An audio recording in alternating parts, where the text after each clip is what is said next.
We're going to do go ahead and do bucket budget recommendations here first, because we have a fairly full testimony for later on in the budget hearing. So we'll start here with the Kansas Human Rights Commission. Representative Riley. Thank you, Mr. Chair. For discussion for 2023, 2 points that came to my attention. First of all, I'd like to really thank the commission for the job they did for answering our frequent questions. They really nailed a lot of information in there that was important, so I really appreciate that. I would just want to see if the committee would be open to reducing the 2023 FTEs to 20. That would be one recommendation. And then to change back their budget budget to $1 million even for 2023. That does not include that's $1 million is just the SGF funds. So that's open for discussion. Okay. So can you kind of the 20 to go to 20? That'd be three positions. Do you have three positions in mind? No. Or just let them? No. You would just let them decide that? No, Mr. Chair. I don't want to micromanage them. I think they can find that adjustment. But I think if we lowered the salaries and the fringe benefits for down to 20, that would be a appropriate thing to do. Okay, so you're taking this, was it roughly 96,000 out of well, yeah, the 96,000 out of the 1 million SGF in 23. Is that because of the three positions? No, that's just a general budget, lowering the general budget. So two separate things. Two separate issues. Oh, okay. All right. Okay, Representative. Thank you, Mr. Chair. Question to the Vice Chair, please. So, Vice Chairman, how did you come up with 20? The difference between 16 and 23, they currently have 16 active positions, and it seems like they've had that for 3 years.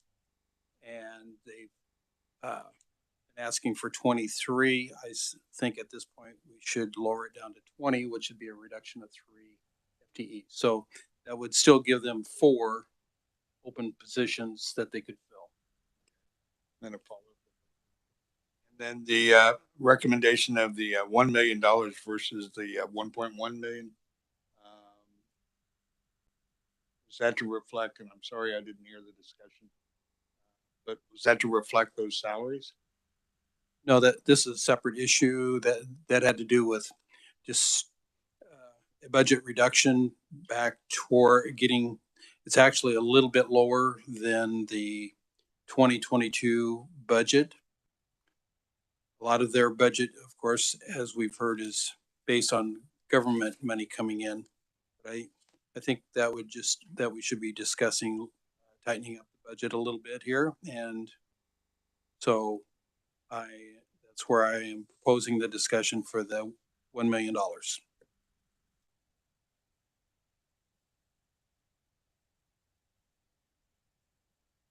Representative Turk.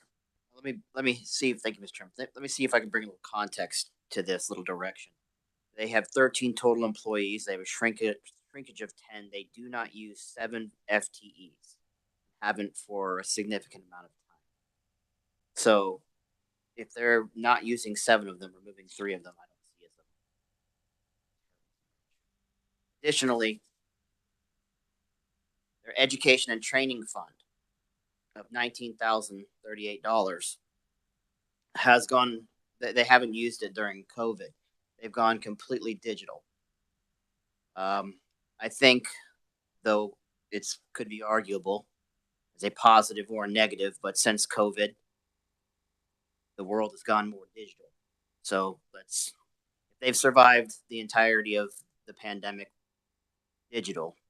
I don't see a purpose of going back to giant in-person. So there's 20 grand of it right there on top of those 3 FTEs. I mean, I would argue that all 7 of them be removed, but if we meet in the middle, spare us some debate and some time, I would settle with 3. Okay. Representative Smith. Thanks, Mr. Chair. Remote.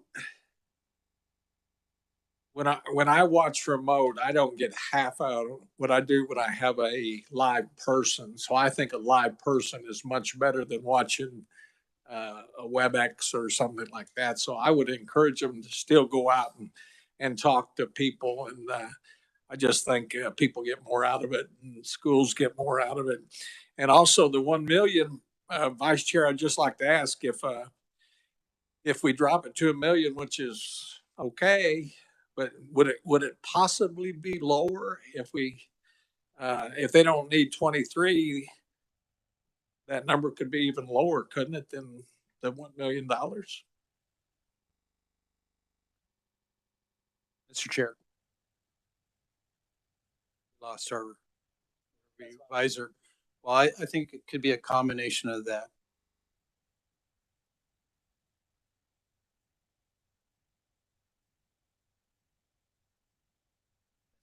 So I think what the issue might be is that I believe in reading the answers, only 16 are funded. Okay. So the removing the 3 is not a big deal. It's the funding part that so there's no funding that goes with those 3. So removing the 3, that's it's not a big thing. I think that the 96,000, I think that might be more of a discussion that we might want to have. But as far as removing the 3 FTEs, I don't think that's probably not going to impact much at all. So. Thank you. 96,000 where? Yes. Education and training fund. I think that can be rationalized. I know you like in person. That might be, but the majority of folks these days are digital, and that is the way it's going. In this particular subject matter, I don't see if I'm running a company and I have to check this box. I'd prefer to watch it on Zoom instead of having to travel to Topeka to get it done. And I think that was probably the majority of folks if you polled them. Now. So I would say that 19 grand is definitely up for discussion. As far as the 96, I'm not necessarily sure where we want to target that. Representative Smith. Mr. Chair, I'm not real sure if they do an in-service, you come to the school, don't you? The school doesn't come to you. Yeah, let's not get into back and forth with the we could find our revisor. Representative Amix. Chairman, along with what you had said a second ago, I think we would be wise. And I appreciate the comments by both the vice chair and the representative. But I think we would be wise if we're looking at three positions that we can justify not having them, as part of this budget, and then going ahead and keeping the remainder at 1,096,000. I think that's important to do because, as we talked about, part of that money comes all fund. Well, this is our SGF. But how much of that is being used to get some of the other special revenue funds? Representative Riley. And I will note, I know this is looking ahead, but when we look at the 2024, then they're down to $74,268 that they're asking for their budget at that point. And that's for the state SGF funds, and not making any adjustments for what they might have as far as federal funds. So again, this was for that two separate issues, but something for discussion. And if the committee wanted to make both years, $74,268, I could live with that too. So, $1,074,268 for both years. And again, that's just looking ahead. That would only be a reduction of that about $22,000. Okay. And actually that probably, I mean, depending on what the agent or what the committee wants to do, they have 36,000 of SGF reappropriated. So that would eat into that reappropriations, but that probably wouldn't be a real big issue. So, Chair. And so regardless of, what we do here, and again, I think the committee, we were asking a lot for asking these questions, and the commission did a really, really good job of answering these questions, our frequent asked questions. I think I've mentioned this before we get off, making any motions on this. This is just going to be a comment. Again, I think that their program goals are not anything that can be really specifically numeric numbers to them. So I would just ask, without you having to take this to appropriations, that they go back next year and see if they can't come up with some goals that they can put some numbers or percentages or whatever on, so that they can evaluate their own work. I don't know what those are. I'm not going to micromanage those folks. Just like them to work on their program goals. Thank you. all right. Yep. Representative Amix. Mr. Chairman, so we can go ahead and get to the discussion of whatever amendments may come. I'll make a motion to concur with the governor's recommendation for the 2023 budget. Is there a second? Second by Representative Riley.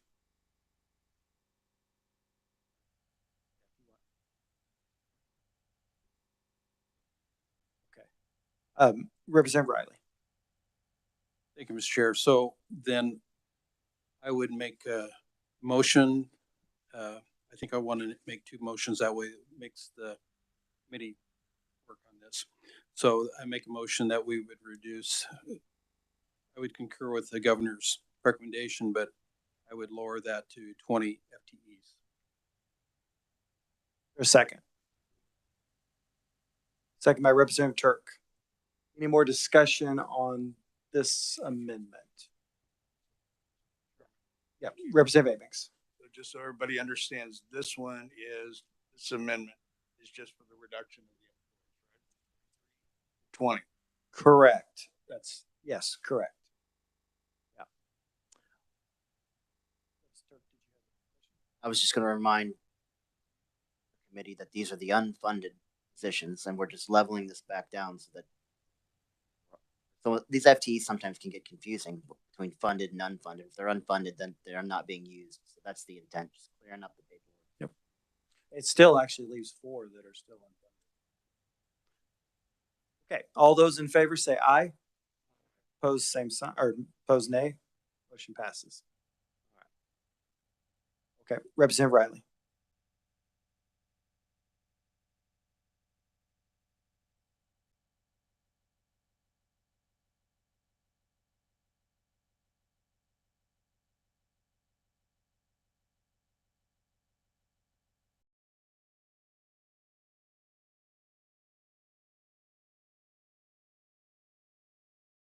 I have a second. Second by Representative Pickert. Any more discussion on this particular amendment? Representative Amix. Thank you, Mr. Chairman, and my respects to the vice chair, but I feel like if I vote for this, I do believe I will be micromanaging. See, so I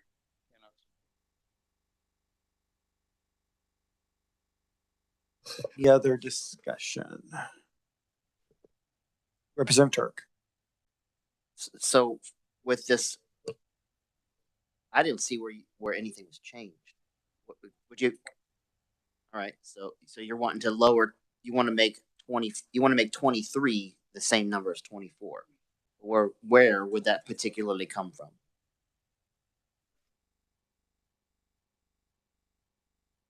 Okay. Okay. Well then. Right. Well, in order to be correct here, how explain to me how this goes down from here. If I want to be very specific about it, Chairman. If you want to be very specific, what I would do is make a substitute motion to at whatever level you want, and then specify where that would come from. All right. Well, then I would like to make a substitute motion and be very specific that it comes out that this drawdown come out of the education and training fund of $19,038.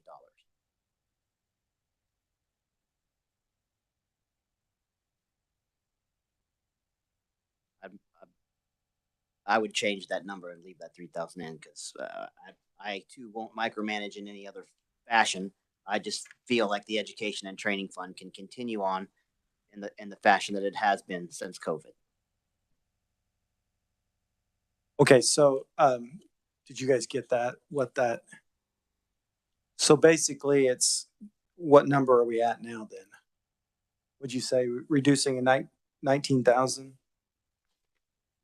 Correct. $19,038. Okay. I won't parse over the extra 3. Okay. The training fund? Education and training fund. That'd be the page 3.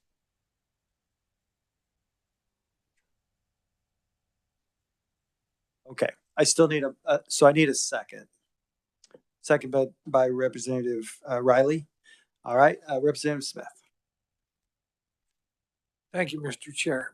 I just feel like the worst place to take the money out of is the educational training when we're talking about human rights. I mean, that's maybe the worst place we could take it. Thank you, Mr. Chair. Representative Turk. This doesn't prevent them from doing education and training. This just prevents them from having an event to do that. They can still do it via Zoom. They can still do it via the way they've been doing it for the last 2 years. Representative Smith. Yeah, again, being an educator, when we had an in-service, if we had a real person there, people would listen. If we had a Zoom, we're going to be on our phones and not a whole lot of paying attention going on. So I'd have to vote against that. Thank you. Representative Riley. Okay, just to get us to a net here. So what we're talking about with the current substitute motion is $1,077,442.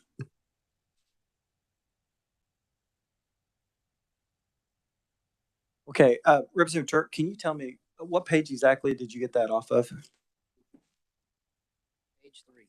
Page 3. Okay. Second bullet. All right. I didn't go back far enough. Okay. Going back to testimony, they made it clear that they have been doing training and education via online sources. They had to take out the in-person, in-service style that they had used in previous years. This just doesn't change.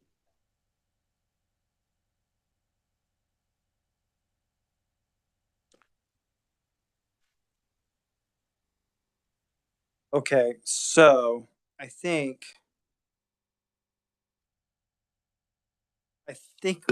we're actually that is actually 2024 what they had budgeted for 2024 for that, which is I guess okay because I don't think they were planning on having any in service here in 2023 yet. No, that in 2024. So, yeah, Representative Williams. I read it as they're asking for the increase in fiscal year 2023 so that they could have that in 2024. That's how I read it. Is that the way it is? Stephen, are you our guy right now? No, but I can't answer. I mean, Okay. in terms of the budget, it's in the fiscal year 24 section. So in the appropriations bill. That's what I thought. It's in the 24th section. Yeah. So- $19,038 in the governor's recommendation, and it'll appear in the fiscal year 20 section of it. Hmm. So we're talking. So I actually think if you're wanting to do what you want, I think it'd be better to do it in 2024. If that's what you're wanting to do, because I don't think they're going to have any. They weren't going to have any in 23 anyway. I think they're going to start in fiscal year 24. If that's Yeah. Well, then I'll shelve it for 24. okay. I'll propose it in 24. So you're going to withdraw your substitute. Withdraw it for 23. Okay. So now we're still on the original reduction in 2023 then. So any more discussion on that? So we're back down to the 1,074,268. So that's what's on the table right now for 2023. I'm going to go ahead and call for all those in favor say aye. Opposed, nay. It appears to pass. All right, so it does pass. Okay. Now, we kind of got a little bit ahead of ourselves when we did the motion to accept the 23, but I need a motion to accept 23 as amended. I'll make a motion to accept 23 as amended for Human Rights Commission. Second by Representative Riley. All those in favor say aye. Opposed, nay. Ayes appear to have it. Ayes do have it. All right. Now, yes.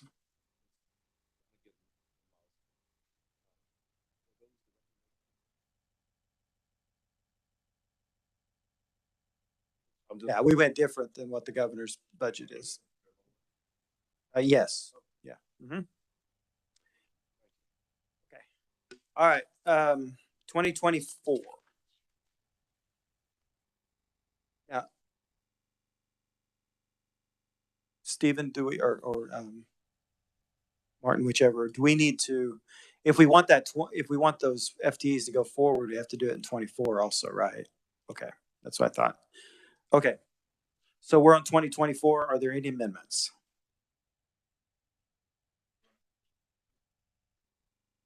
I'll make the same motion I made for the wrong year for the right year. I move to remove the $19,038 of in-person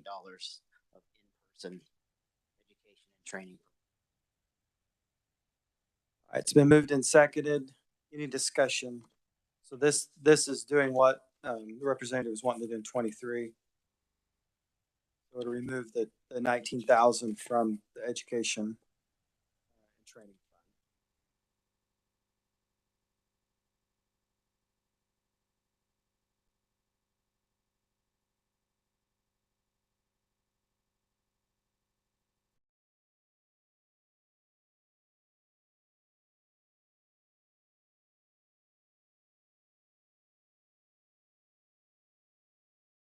So that would make the new SGF number 105,000. Oh, 1 million. Yeah, 105,230. No, that's more than what they have right now. It'd be 1,005,000. No, well, we'll let them figure out the difference.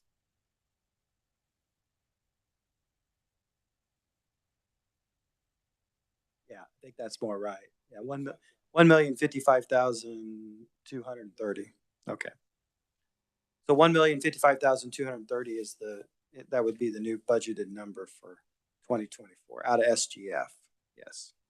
All right. Any discussion? Representative Amix. Thank you, Mr. Chair. So that money again would come out of the education fund putting on the event live, right? Or in person. That is how I read that. Yes, and using their testimony and how they wrote it in their budget request, that is how I see that. Representative Pickert? It doesn't mean it won't be live if it's zoomed, but in person with a big event. Yeah. Stephen? So want to make sure the committee is absolutely certain on this. So the education and training fund, it's not in SGF. Those aren't SGF funds. Seats are.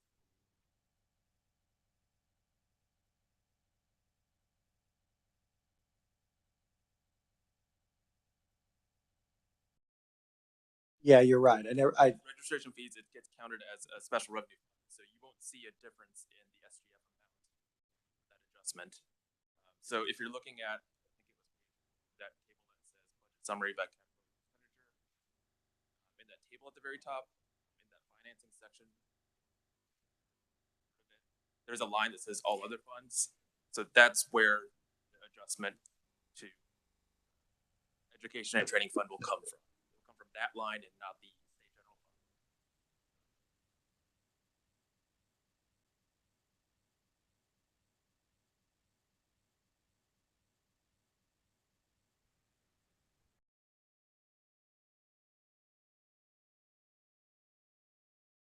So thank you, Stephen. That's a good, very good point. It would come out, if you look on page 1, it would be where it says all other funds, where it says 22,930. It would actually come out of that, with the motion that you made. So, which does not impact state general fund.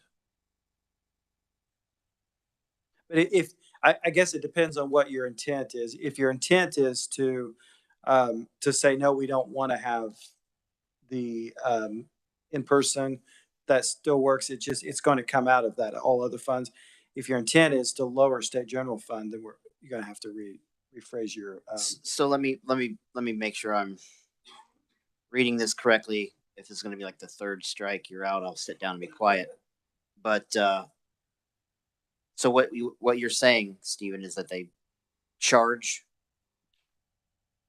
for it but they're guessing the number. This is a guess. Revenues to that fund largely come from registration fees for. So.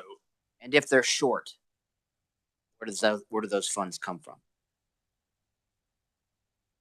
They estimate, because I'm looking at these numbers, and it's whatever they $200 a person. They estimate it's going to cost $10,000 for an event, and they don't get the number. Where do those funds come from to pay for the event? I imagine that the first place to look would be whatever existing balance there is in that fund. So the balance, I believe, if you look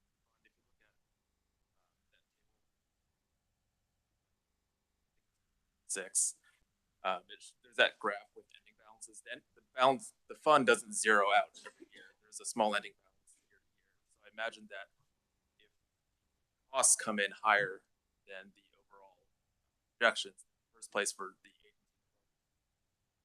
existing balance there is in that fund.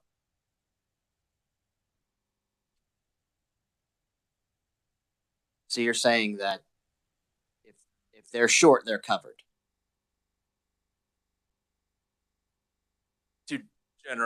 It does not impact SGF. SGF is not impacted at all. I would defer to the agency on whether or not they use SGF, but my understanding is that it's fund. If that's the case, they can do whatever they want, and I'll withdraw my motion. All right. Do we have any other changes? Representative Riley. Thanks, Mr. Chair. Again, I would make my motion about changing their FTEs from 23 down to 20 FTEs. Again, we've had this discussion that these are unfunded anyhow, so would still leave them 4 positions that they could fill. Is there a second? Second by Representative Robinson. Any more discussion?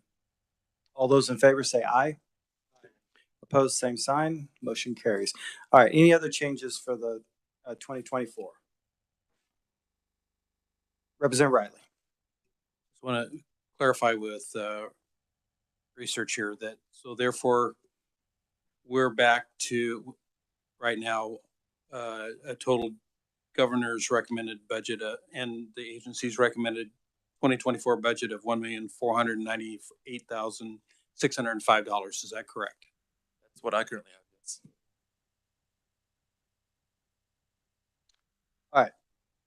Do I have a motion to accept 2024? I'll make a motion to accept the 2024 budget as amended for the Human Rights Commission. All right, is there a second? Second by Representative Riley. All those in favor say aye. Opposed, same sign. Motion carries. All right.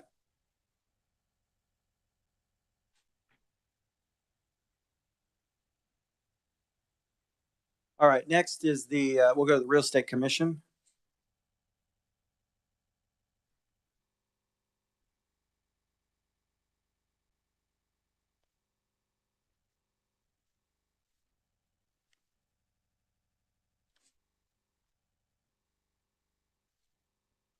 (2023), are there any changes that anyone sees? It's pretty straightforward.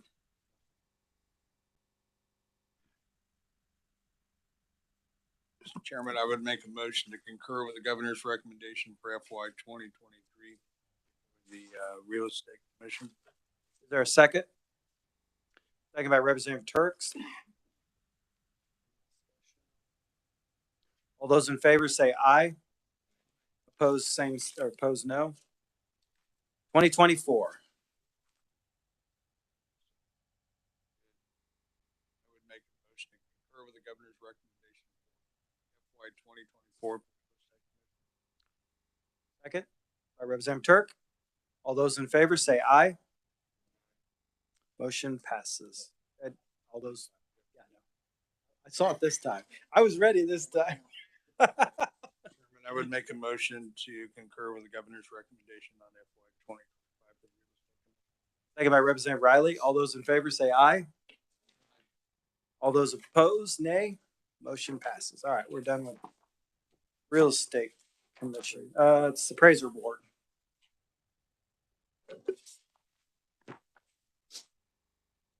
All right, 2023 Appraisal Board.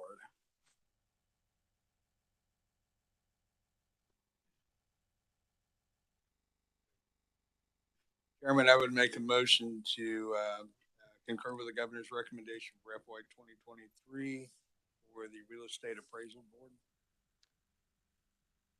Second? Second by Representative Turk. All those in favor say aye. Aye. Opposed, same sign. Motion carried.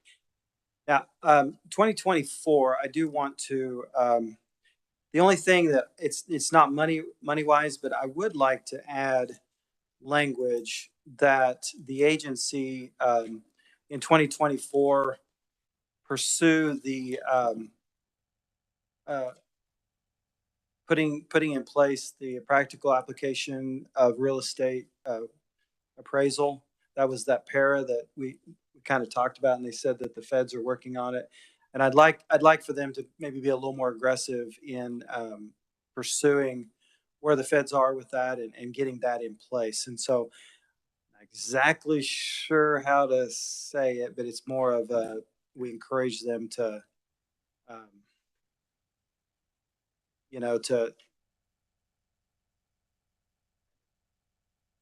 edit his language somehow. Just we encourage them to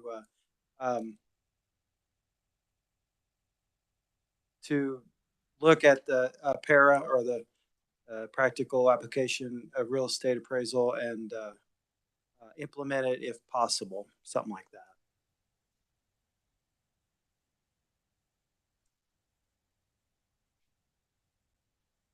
No, this is just the amendment. This is just the language. Yes, yeah. Does that make sense?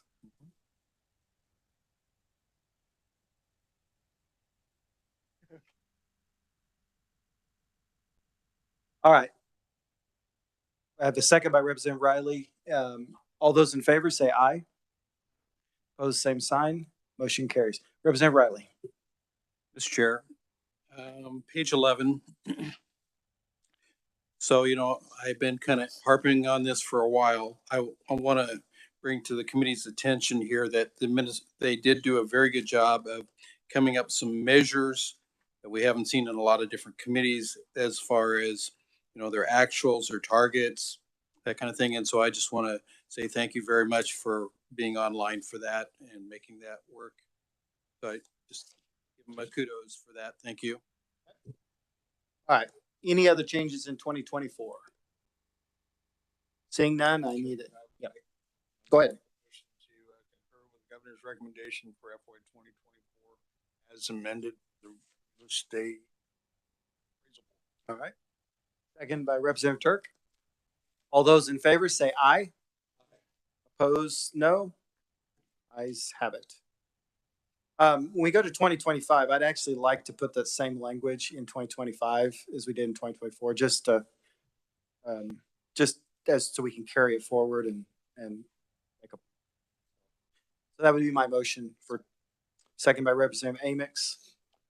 Although this is just for that amendment to add the language. All those in favor say aye. Opposed, no. Motion passes. All right. 2025, any other changes? Motion to concur with the governor's recommendation for FY 2025, the real estate appraisal board as amended. Second by Representative Riley. All those in favor say aye. Opposed, no. Motion passes. All right. Last one, Board of Examiners. I think we probably can get through this one pretty quick too. So Concur with the governor's recommendation for FY 2023 for the Kansas Board of Hearing Aid Examiners. is there a second? Second by Representative Riley. All those in favor say aye. Opposed, no. Motion passes. 24.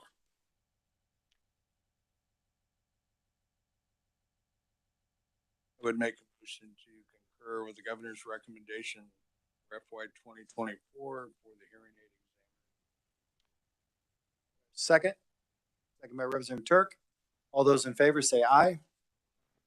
Opposed, no. Motion passes. 2025.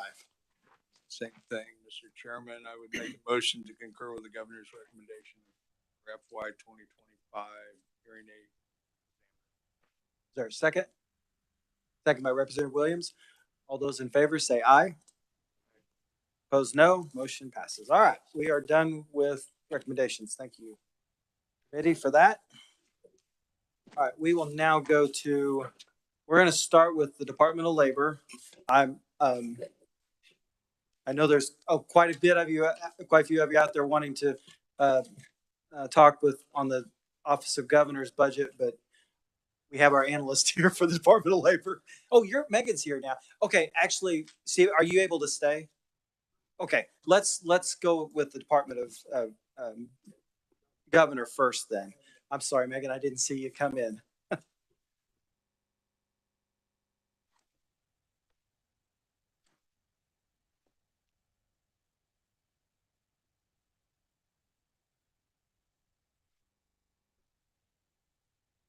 ahead.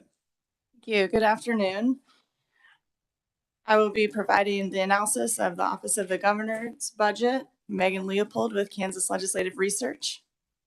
I'm going to go ahead and start on page 5 of the budget analysis. At the top, you'll see a fiscal year 23. On this page, you can see that subsequent to the 22 session, there was a reappropriation of 917,000 SGF. These were reappropriated funds into fiscal year 2023. These were largely funds that were not yet reported or went unused for the domestic violence prevention grants and child advocacy centers. For fiscal year 23, the agency submits a revised estimate of $448.2 million. This includes $29.4 million SGF. This is a decrease of $10.8 million and a decrease of $86,000 state general fund. And that's from the approved budget for fiscal year 23. The adjustments within this budget, the main adjustment was within the Office of Recovery. There is a decrease of $14.8 million That's all federal funds. There's also a decrease of 14 FTE positions within this program. This was largely due because the office was shifting their focus from the Spark Advisory Task Force to being more of the one of federal reporting and compliance. On the next page, number 3, you can see that the agency is anticipating an increase of 4.1 million in federal funds, and that's for a variety of grant programs across the governor's grant programs. And then in all other adjustments, there is a decrease of 86,000 SGF, and that is largely due to reappropriations that were in the administration program that were not anticipated in fiscal year 23, and a decrease to salary and wages expenditures in the minority affairs program. The governor concurred with the agency's budget in fiscal year 23. However, there were a couple of recommendations. These recommendations did not change the budgeted amount. The first is transferring 220 million SGF to the Office of the Governor's new Infrastructure Leveraging Fund. This is to finance matching funds for communities that want to apply for federal bipartisan infrastructure law grants. 20 million of this would fund operating costs through 2027, so it's approximately 5 million per year for administrative costs, and 200 million of that would be used to meet state and local matching requirements for this program. There is also a recommended transfer of $50 million, all state general funds, to the Office of the Governor for fiscal year 23, and that would be used for state match to request federal funds for grant programs across the state. So this would be open to any agency for any type of grant. I'm going to skip forward to page 8.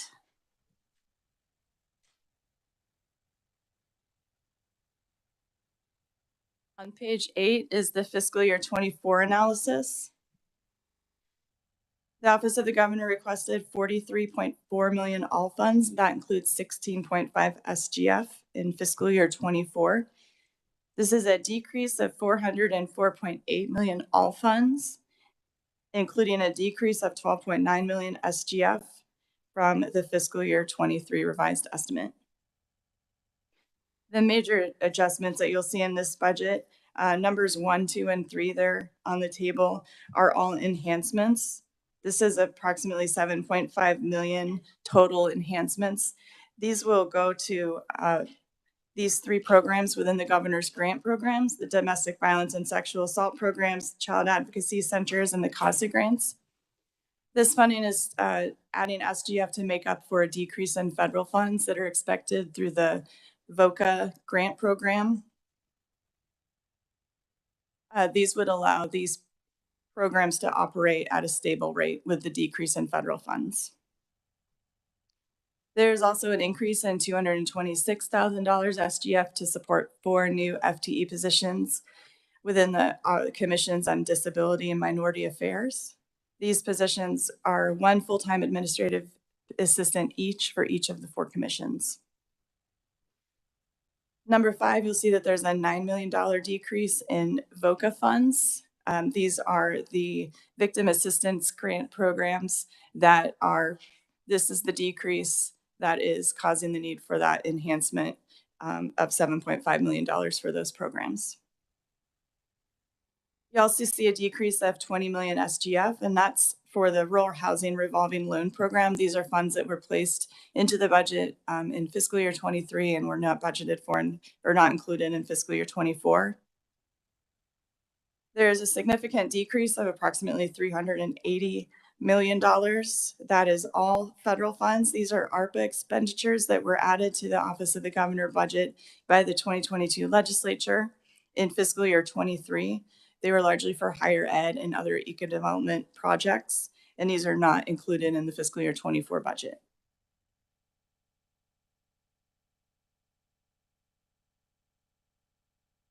On the next page, you'll see that the governor recommends expenditures of $44 million from all funding sources. This is 17.8 million SGF. This is an all funds increase of 654,960 and includes a $1.4 million SGF increase above the agency's fiscal year 24 budget. Below, you'll see that the following adjustments were included in those changes. The first is the addition of 654,000 SGF. That will fund 6 new FTE positions in the Office of the Governor. These are positions that many of these positions had previously been funded in other agencies, so they're not necessarily new FTE positions. They're just being moved to the Office of the Governor where they had been operating previously.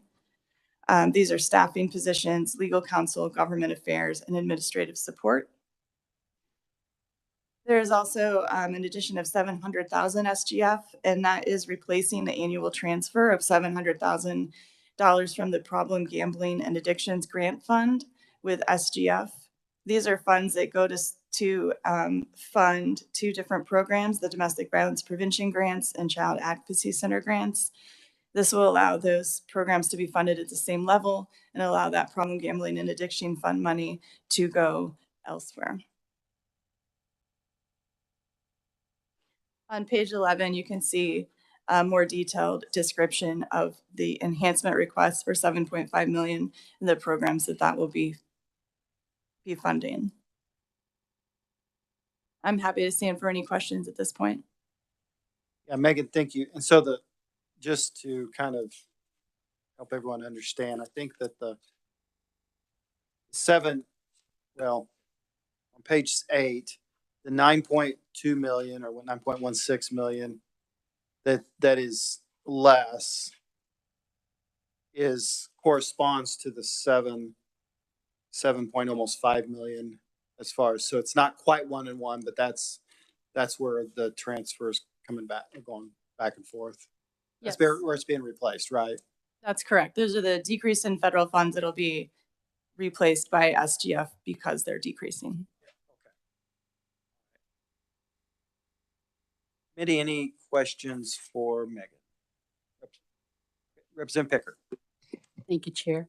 On page 10, on the Problem Gambling and Addictions Grant Fund, so there's not going to be actually money for problem gambling.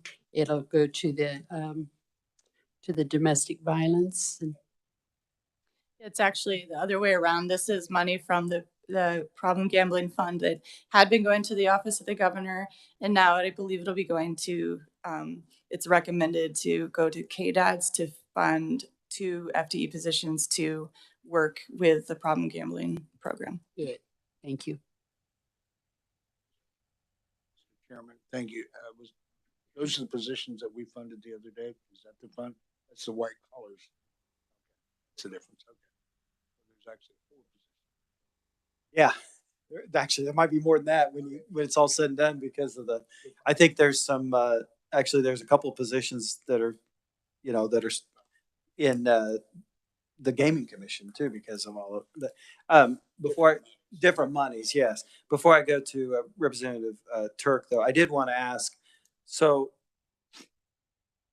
can't remember, is there any money going into the Problem Gaming Addictions Grant Fund from the sports wagering bill? I don't remember the answer. I don't remember either. I think there is, but I can't remember. Like maybe 200,000 or something like that. While you look, Representative Turk. Thank you, Mr. Chair. The 6 FTE positions that are, they've been funded, and the governor's been using those positions, just not under her agency. Is that correct?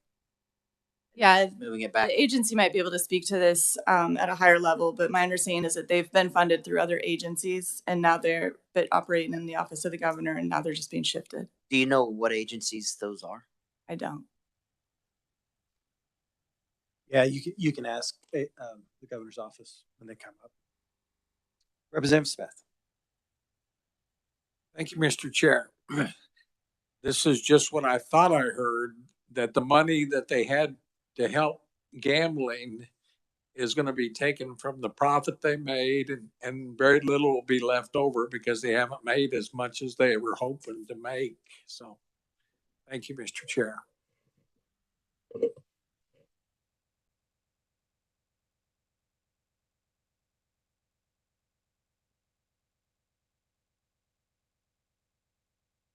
Okay, yeah, and you're right, Representative. It is based upon but it was 80 in 2022.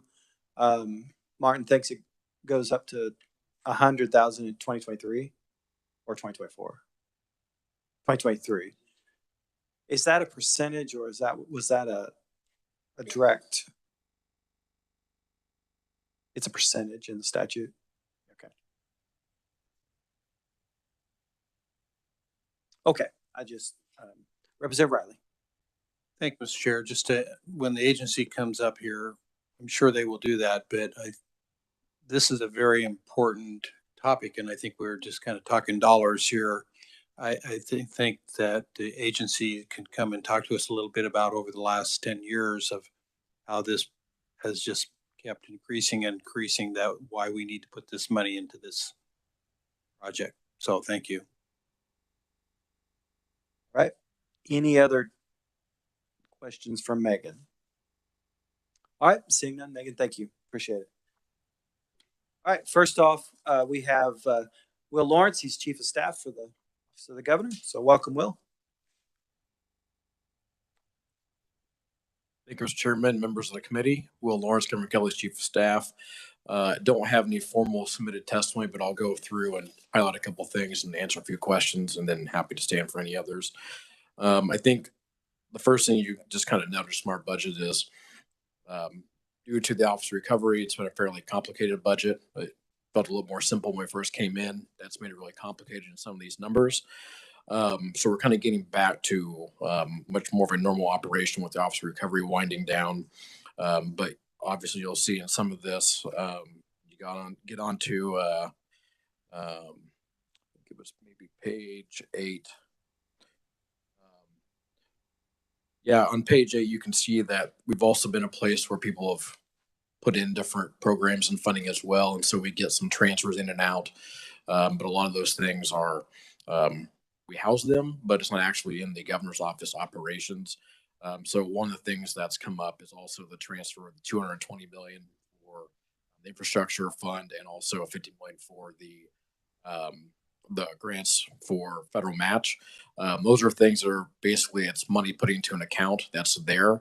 But I think those conversations will go on in the full appropriations committee. I'm happy to answer any questions there, but I don't know as much about that. I would defer to the experts that are in those areas at the time that comes up. For us, two things that I will address is the 6 FTEs. So essentially, when we came in, we learned this has been going on since the Sebelius years, where instead of coming in and having discussion about the cost for staff in the governor's office, there was an ability to kind of find some unfunded positions to continue to operate, but not actually come in and make the ask for a budget that kind of shrouded in politics sometimes. So we came in, we tried to not do that. Very quickly realized that we were going to have to do that in order to operate. And so every time I've come before this committee the last 4 years, I've tried to keep it very flat. But it kept this in mind as something that we would like to address if the right time came up. And so that's where this is coming from, is now as the governor's past re-election, we'd like to try to make this more transparent so it's very clear in how this operates in terms of the budget. So it's not always been the same agency.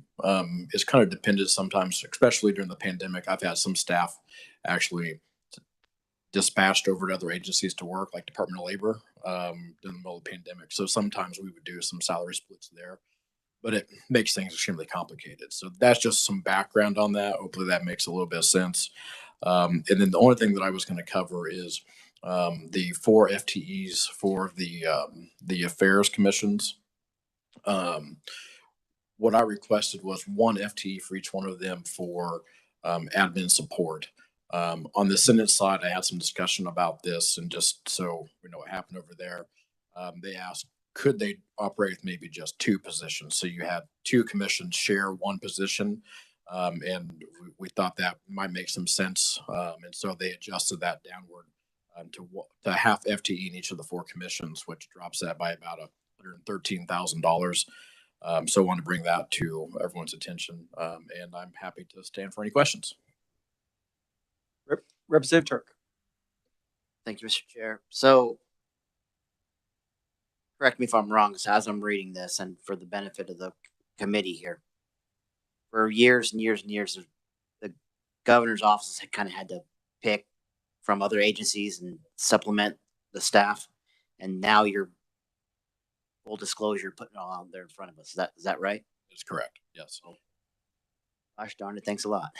Appreciate that. It's kind of interesting that there'd be, when you look at the employees listed when we came in under the last administration, there were some people I know worked in the governor's office that didn't show up on the list. And so this is desire to get away from that. 'Cause it's really hard to keep track of that stuff. And then when you're doing these interagency transfers, it gets complicated. It makes this all look weird. And so then you kind of do a dance around what's actually going on. And away from that and be transparent about what it costs to run the office. Seeing as much money as you've had come in and out, and as complicated as it has made this, I have to say, good job. That's a smart move. It's really simplified it. And next year it'll be even easier for us to see. And as I'm sure you're aware, this probably changes faces pretty relatively, and it's going to help us out. And I like to see that. I wish more agencies would do it. Appreciate it. Thank you. Representative Riley. Thank you, Mr. Chair. Will, not to put down some of the committees, not put down, but, minimize the committees that are going to come and talk to us. But I just have a question on your CASA grant and how much money you're setting aside for 250,000 SGF for that program. That my understanding, and this is from folks that I have in my local counties, that amount has been very straight lined for a long period of time, and there is a lot of need for those CASA folks. So is there a thought process that you might increase that amount of money to enhance that program? So I'll kind of answer it a little bit, but I have Julie Maska, who's the director of the grants office, who can probably speak in more detail about the granular level of some of these items. But we're always happy to take a look at things. And so I think you'll see, the governor did increase the VOCA grant to try to offset some of the issue with federal money. So she tries to look at those things when they come in for a request. But I don't know that I've had any direct conversations on that subject. Julie.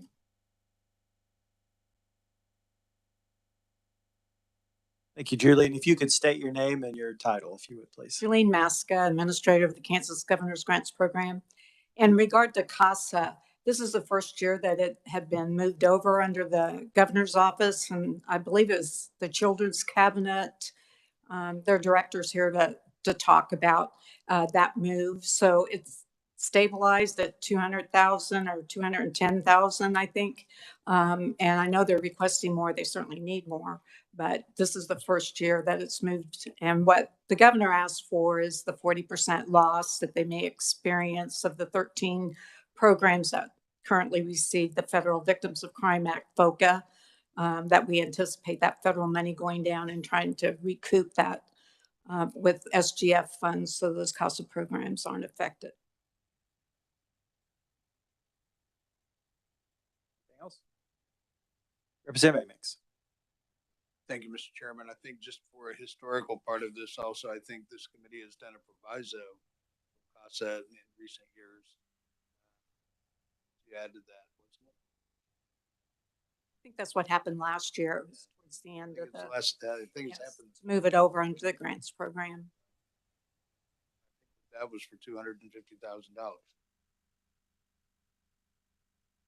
So, Julie or Will, could you talk about the VOCA grants a little bit? I mean, I've got a chart from 2016, 2022, kind of looks like what we've got, in the past. And can you talk to us a little bit about what's happening, why you're expecting less, and as far as what the feds are doing, which, I know that's what the feds are doing is anybody's guess, but, what you're seeing possibly happening.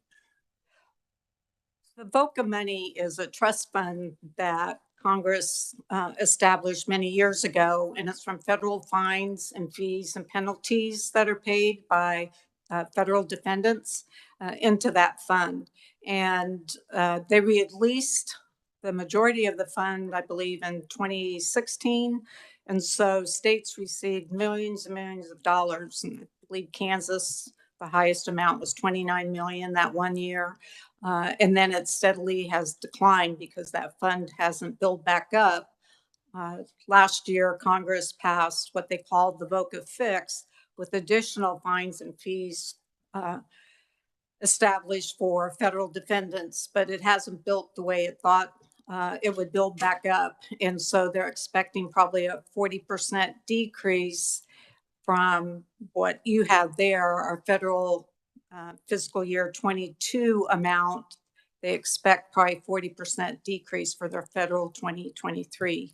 And so that's why the governor put in for those requests of the agencies that receive the SGF funding, domestic violence, sexual assault, CASA, and the children's advocacy programs because of that loss. Every state is affected by it. We're not the only ones. It's the federal dollars just have decreased. Okay, thank you. So it's not quite a one-on-one between the, what the anticipated grant is going down and what the governor put in. Now, for most of, now CASA might be different, but for most of those, that's not the total amount that they're receiving, right?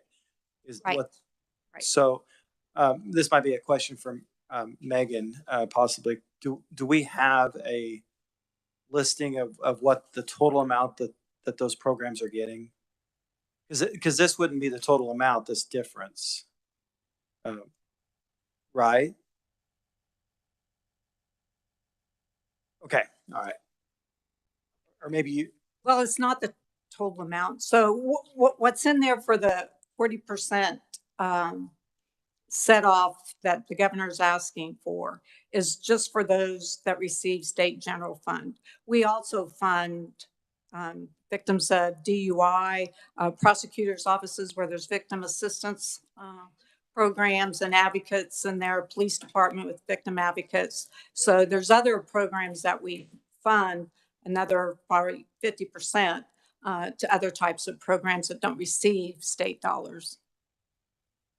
Okay, so yeah, the reason I asked is, I mean, you're well aware, I mean, there's going to be a lot of testimony asking for $10 million more. That's separate from what the governor put. Yeah, I realize that. What I'm just trying to get an idea of the exact amount that these programs are getting right now, even with this change, so that we have it. You understand what I'm saying? How much they're receiving now with SGF? Well, SGF or grants or however what their programs are receiving, so that we have a little bit of an idea when we go looking at another 10 million. What exactly is that doing? I mean, my understanding is 250. Is that all the cost is getting, or is see what I'm saying? I see what you're saying, but we can get you that information. I don't know that off the top of my head. Okay, that's fine. We have several different federal programs that each of these agencies receive. Okay. Yeah, you have to get with them. That's fine. Yeah, I mean, that's not something we need to know today. But any other question, Representative Smith? Forgive my question for lack of knowledge, but the federal government passes a 1.7 trillion, and yet we make all these cuts. How come we're not getting some of that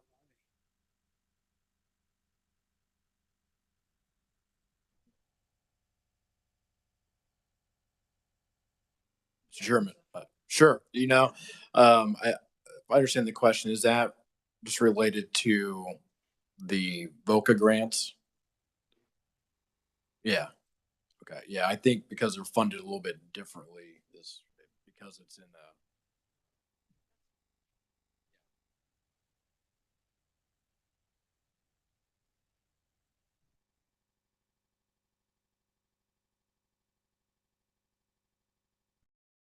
Any other questions? I think that's it. Thank you. All right. So first off, we have in-person testimony. We're going to start with Casey Delk. Delkey. Okay. Executive Director of Children's Advocacy Centers of Kansas. Welcome, Chelsea, or Casey. Casey. Thank you, Representative Hoffman. Thank you, members of the committee. So my name is Casey Dalkey. I'm Executive Director for Children's Advocacy Centers of Kansas. We are the state level organization that is a chapter. We provide supportive services and technical assistance to all of our CACs, Child Advocacy Centers across the state.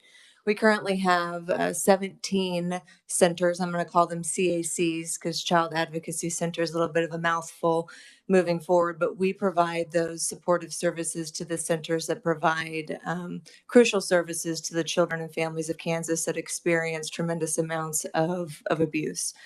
CACs operate under what we call a multidisciplinary team approach. What this means and what I often describe it as is CACs serve as the hub to bring all of the professionals involved in a child abuse investigation to the table for the needs of the child. We work really closely with our law enforcement, child protective services or DCF partners, prosecution, medical professionals, mental health therapists, and forensic interviewers and advocates at the CAC to really bring that comprehensive, child-focused, friendly setting approach to these cases. Our CACs see children that have been victim of sexual abuse, physical abuse, emotional abuse, witness to violence, drug endangerment, child sex trafficking, exploitation. And we provide those crucial services not only up front, but through the life of the case and however long the child needs us thereafter. So we really want to express our gratitude for the increase that the governor requested. I believe it was just right around 1.8 million increase based on what we had received historically in the past for SGF. I believe that the funding for CACs went into place in 2007 and has remained static. Well, from 2007, 2008, there was a slight decrease, and from there on, it remained static up until this requested increase from Governor Kelly. And with that being said, the number of referrals, types of cases that we're seeing across our centers has nearly tripled in that time frame from 2007 to present day. So with that static amount, that's put a lot of our centers in some dire straits as far as funding and making sure that they're fully staffed to provide these services. We were really excited to see the increase initially, and then within the same week, we received the formalized email to expect that 40% decrease in federal VOCA funding. So really, at the end of the day, it's all going to somewhat even out. This SGF fund we project is going to kind of fill that hole that VOCA is going to leave us. And so we really pride ourselves in making sure that children and families are taken care of in a way that is also cost effective and kind of saves dollars within the communities. National research shows that a case is about $1,000 a case that is saved with the CAC approach, multidisciplinary team approach, as it relates to professionals' time and work through the life of that case. And our centers in fiscal year 2023 saw 4,384 children across the state of Kansas. So when we're talking about approximately $1,000 saving per case, that's upward of $4.3 million in savings just from the professional route.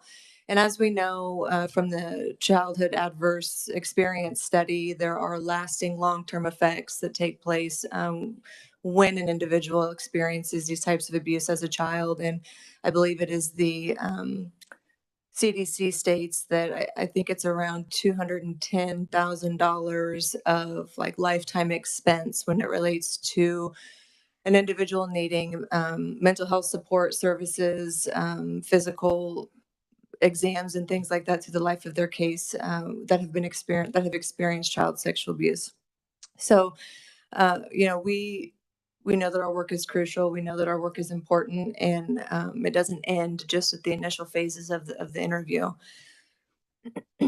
We are again very thankful for the increased dollars that have been recommended. However, we know that our centers could benefit from so much more. Currently, we are experiencing much as what I feel any other agency is experiencing as far as the workforce issue, increases in the way that the economy is and the different things that are happening with the job force is making it difficult for folks to work in this type of environment for the wage that they are receiving, being exposed to secondary trauma and some pretty horrific things every day. And we want to make sure that we're supporting our staff in the way that we believe that they deserve. So with that, I know that our centers would benefit greatly from an increase. We would love to see somewhere around another 2 million increase in the future for our centers in addition. And hopefully by the time the VOCA fix comes through and in the future, we'll be able to receive some additional, some more of those funds to kind of help even that out. So I do believe that that's all that I have at this time, and I'd be happy to stand for questions. Right. Any questions? Representative Riley.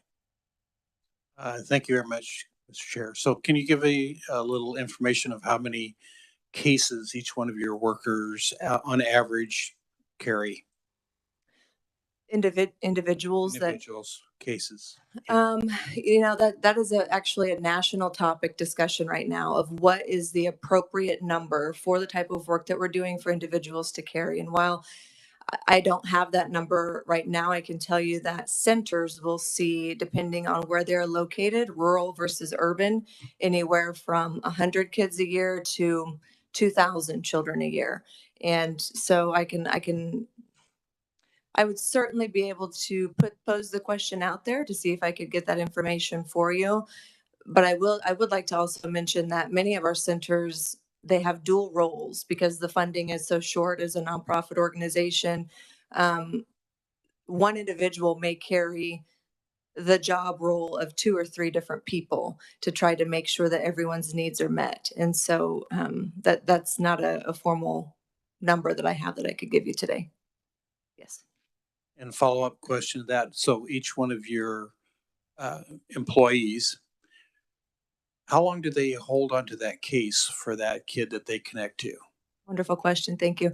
So really, our services are at no cost to the children and families, and we are also somewhat voluntary. The follow-up support is voluntary. DCF and law enforcement can tell a family that they have to come see us, but we will work with that family as long as they need us to. So generally, we follow the cases through the life of the judicial process.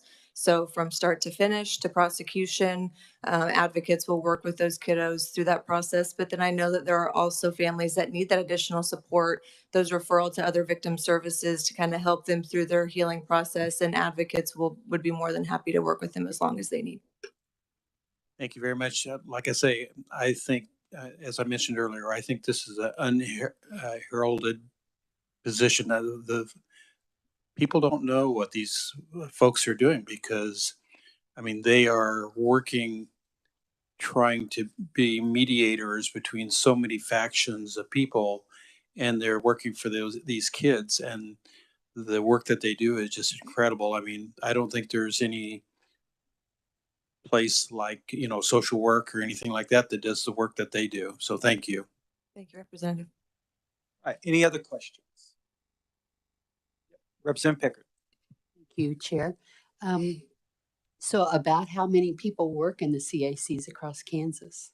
Yeah, again, so across Kansas, oh boy.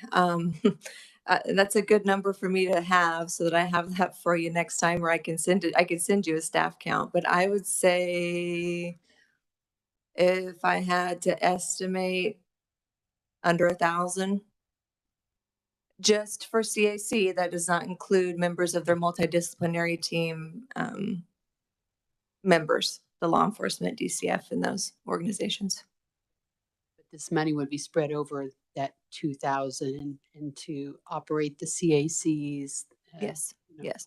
And our SGF funds are used for primary operations, for making sure that the office has lights on and is able to operate, as well as administrative positions. It can also assist with the direct service, which with a cut in VOCA funding, that's what we're looking at, is direct service funds being cut. Those are positions of people doing this work that without those VOCA dollars won't be able to serve the children and families that they have been. Thank you. All right. Seeing no other questions, Casey, thank you. Thank you. Next, we have Caitlin Aiken, State Director of CASA organization. Is it Aiken? Aiken. Aiken. I was I right like the it, first yeah. time, wasn't I? You're good. Thank you, Chair, and members of the committee for allowing me to speak today. I am Caitlin Aiken. I serve as the state director for the Kansas CASA organization. The Kansas CASA network is comprised of 20 local organizations across Kansas that recruit, screen, train, and supervise court-appointed special advocates. CASA volunteers are assigned by the judge to advocate for the child's best interest by learning about the case, engaging with the child, collaborating with the family and professionals, making best interest recommendations, and providing a thorough report to the court.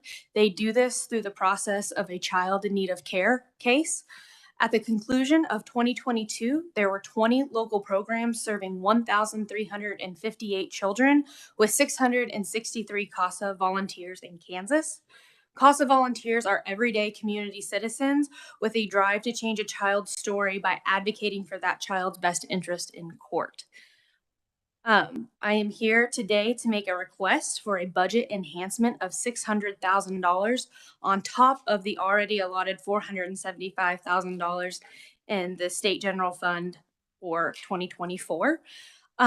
Just to provide some history, because we were having that discussion earlier, about CASA and our funding history through legislative efforts. In state fiscal year 2024, we were allotted $200,000 through the Children's Cabinet Fund. In 2018, that fund went up to $225,000 and has stayed that amount until, current. And then in state fiscal year 2023, we made the move to and ask to have those funds put into the state general fund governor's budget to be dispersed through the Kansas Governor's Grants Program. And then this year, the governor has graciously chosen to offset VOCA fund reduction into our 225 with a $250,000 offset. This addresses the VOCA funding gap and sustains victim services without interruption. These funds are not an increase in funding to programs, but a way to bridge a funding and potential service gaps for funds that are heavily relied on by 13 CASA programs to keep employees and doors open. So we are very thankful for that. According to the 2021 National CASA GAL All Local Programs Survey of Kansas, the median calculation for a Kansas CASA local program annually to recruit, screen, train, supervise, and retain one single volunteer was the cost of $5,565. So the Kansas CASA, we would be asking local programs an increase in their funding of $450,000 so that they can recruit, screen, train, supervise, and retain 80 CASA volunteers in the next fiscal year. With this increase in funding, that would result in 160 to 240 children receiving CASA services that do not receive them now. We are also asking for $150,000 to be allocated to the state CASA office to assist in supporting our local programs.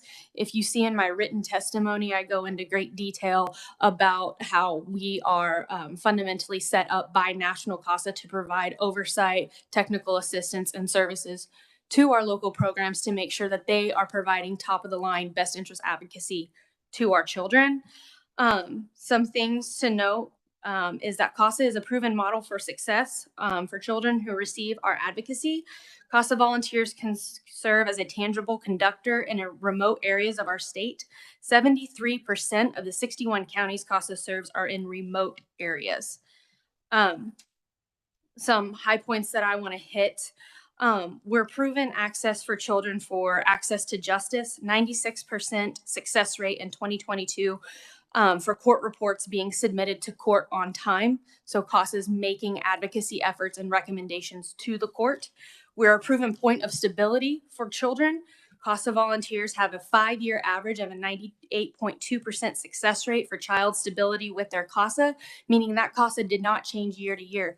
And that child can see upwards of, 10 different, types of caseworkers in a 2-year time span.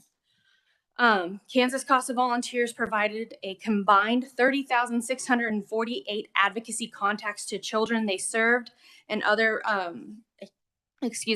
pertinent to their case from July to December of 2022. That's when we officially began tracking that number.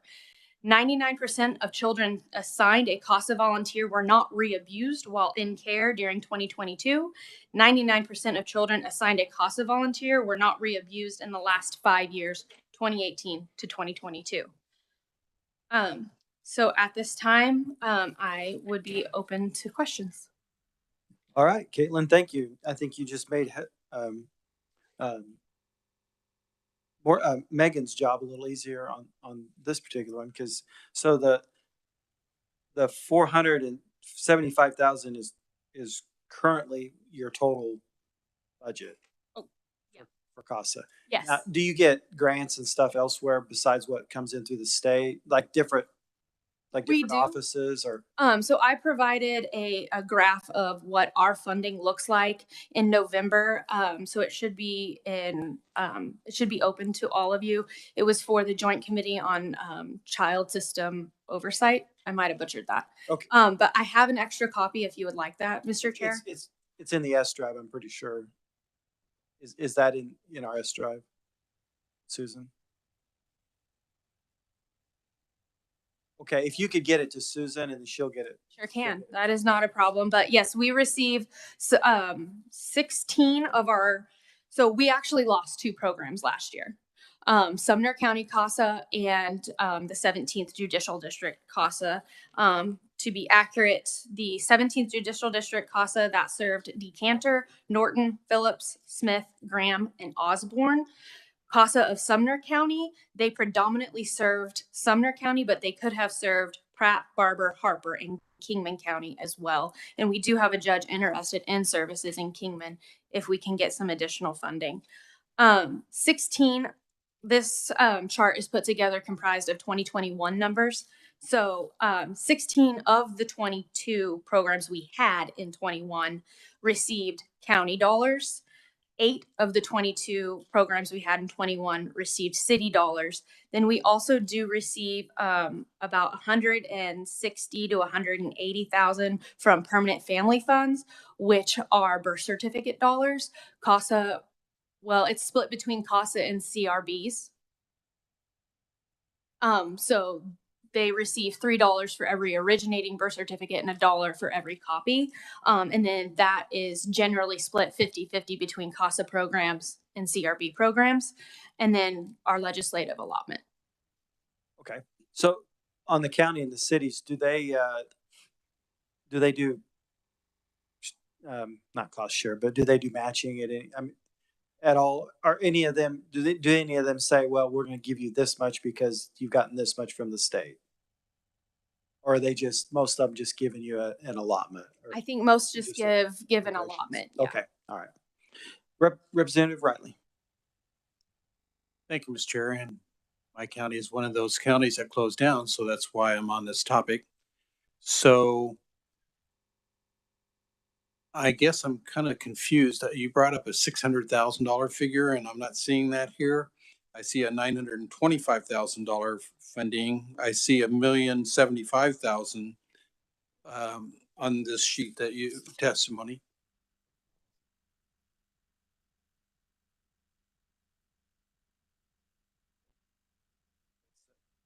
$600,000. Is that right? It's your 600,000. It wasn't specifically in there, so I guess I lost you in your numbers. Yeah. Okay. Sorry. So I'm asking for 450 for local programs, 150 for state, which is the $600,000 on top of the 475,000. So I think it's like a little over 1 million total.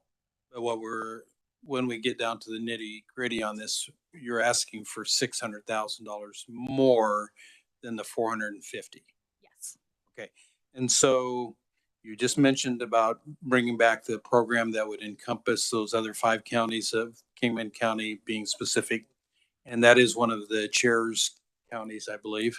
Mhm. So what kind of dollars are you talking about if we brought, just for that program, to bring that program back so it would be back active again? Is that part of this? That is not part of this request. This is something that has started in conversation for the last few months. It's my understanding that this judge is very, very interested, and he is trying to gain funding from his county, from Kingman County, to have operations in Kingman County. And so CASA and the Office of Judicial Administration will be working collaboratively with this judge in hopes of opening CASA program there. I don't have a set dollar amount that we would need for that at this time. But I just wanted to mention that there are talks among different judicial districts of wanting to either reopen programs or open new programs. And part of that is you already have, over the period of the last at least 15 to 20 years that I know of, you've had CASA volunteers that are already trained in Sumner County. So you could pick some people back up again, probably that have already been trained, and bring them back. Same way with your, was it District 17? Yes. You could bring those folks back and get them back on board again for a less price, maybe. Potentially, yes, the way statute is written, they would have to undergo all of their background checks and the 30 hours of training required to begin being a CASA. Yeah, and that, you're right, those are 3 of my counties, and then Representative Smith, I'm gonna ask, but I think donuts sound pretty good.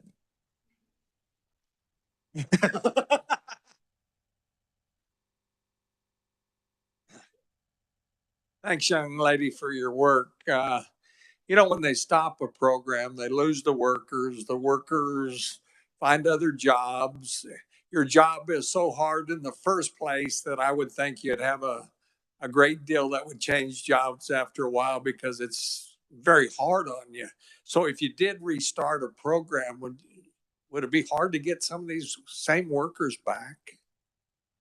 As far as the community volunteers, I think there's always going to be some level of difficulty in regaining back those people. But it's just all in how we can best, market what we're doing and really provide education as to the importance of what we're doing, and how, if you want to make a large impact, it really just takes volunteering like this to make an impact on a child. So it's just really starting with an ED, and getting a person in that executive director position that can really flourish, and has the will and the drive and the tenacity to grow that program, and finding a good, solid board of directors that want to back them, and help them continue to find funding for what they're doing. I agree, but again, they know how important it is already. So, like you say, hopefully they would come back if the opportunity is there. So, Hopefully, yes. thank you very much. Thank you, Mr. Chair. So, just real briefly, we're gonna need to move on, but real briefly on the 30 hours you said, Mhm. is that a certain amount of time that they're not active, that they have to then go back for the 30 hours, or how does that work? Yes. So unfortunately, since programs had to close, then those volunteers at the time would then have been decertified as a CASA. So you have to strip them of their ability to get confidential information, obviously. And then so to recertify, yes, they would have to go back through their extensive background check, and then redo the National CASA certified curriculum, which is 30 hours of training. Okay, so we might talk about that more later. Mhm. I think a proviso probably could fix that if we needed to for 1 year. But so yeah, I might ask you to get us some more information on how long how long you think that it would be viable for someone to be out of the system to be able to come back in the system for a lot less of a burden than that. I mean, the background check probably not that big of a deal, but the 30 hours seems like a lot to so It is. I don't know how much flexibility we would have there. CASA is duly certified through National CASA Association and then through the Supreme Court of Kansas. So there are actually new statutes in Kansas that dictate what we can and can't do and how we train our volunteers. And then also new national CASA statutes as of 2020 for the same. yeah, I understand that, but um, we can affect the statutes, So and so I just kind of need to have an idea of what that might look like. So we'll get together some more on that. So, That sounds great. all right, thank you, Caitlin. Appreciate Thank it. you all. All right, next we have neutral testimony from Julie Donnellan. Is that right? All right. Julie's with the Kansas Coalition Against Sexual and Domestic Violence Board of Directors. Thank you. Welcome. Thank you. Thank you for having me. Good afternoon, Chairman Hoffman and members of the committee. I am here in my role as board member of the Kansas Coalition Against Sexual and Domestic Violence, representing the organizations that are part of that coalition. So during state fiscal year 2021, over 70,000 children and adults were served by the 25 domestic violence and sexual assault programs across the state of Kansas. This was 1,000 more people than in fiscal year 2019 before the pandemic began. Domestic violence and sexual assault services are needed now more than ever. The programs provided more than 140,000 hours of services just in 2021. First, I want to express my appreciation for the 5.4 million SGF increase that Governor Kelly has included in her budget that will stabilize VOCA. This Critical Victims of Crime Act program, or VOCA, supports direct services for their victims and their families all across the state, including 24-hour shelter, emergency transportation, individualized advocacy, hospital and court accompaniment, expanded services into rural areas, increased mental health services, and increased services to children exposed to domestic violence. This will keep VOCA program, this 5.4 million will keep the VOCA program stable and the grant level funded. However, in today's world, level funding is actually a cut to services. ks.gov and our members provide critical services and are asking for an additional 10 million in funding to SGF for the domestic violence and sexual assault prevention grants. VOCA funds are restricted to direct services, as you heard earlier today, and they're not as flexible to meet the needs created not only by the pandemic, but also by extreme inflation, high gas and transportation costs, workforce disruption, and salary and benefit issues, and the increased need that individuals in Kansas are facing around sexual and domestic violence right now. These services are truly about saving people's lives. The ongoing health emergency and the economic conditions have forced adaptations to assure safe, confidential, and privacy while addressing changing conditions. Here are just a few examples of those ongoing challenges. So all costs for providing services have increased, including food, transportation, personnel, health insurance for personnel, and more.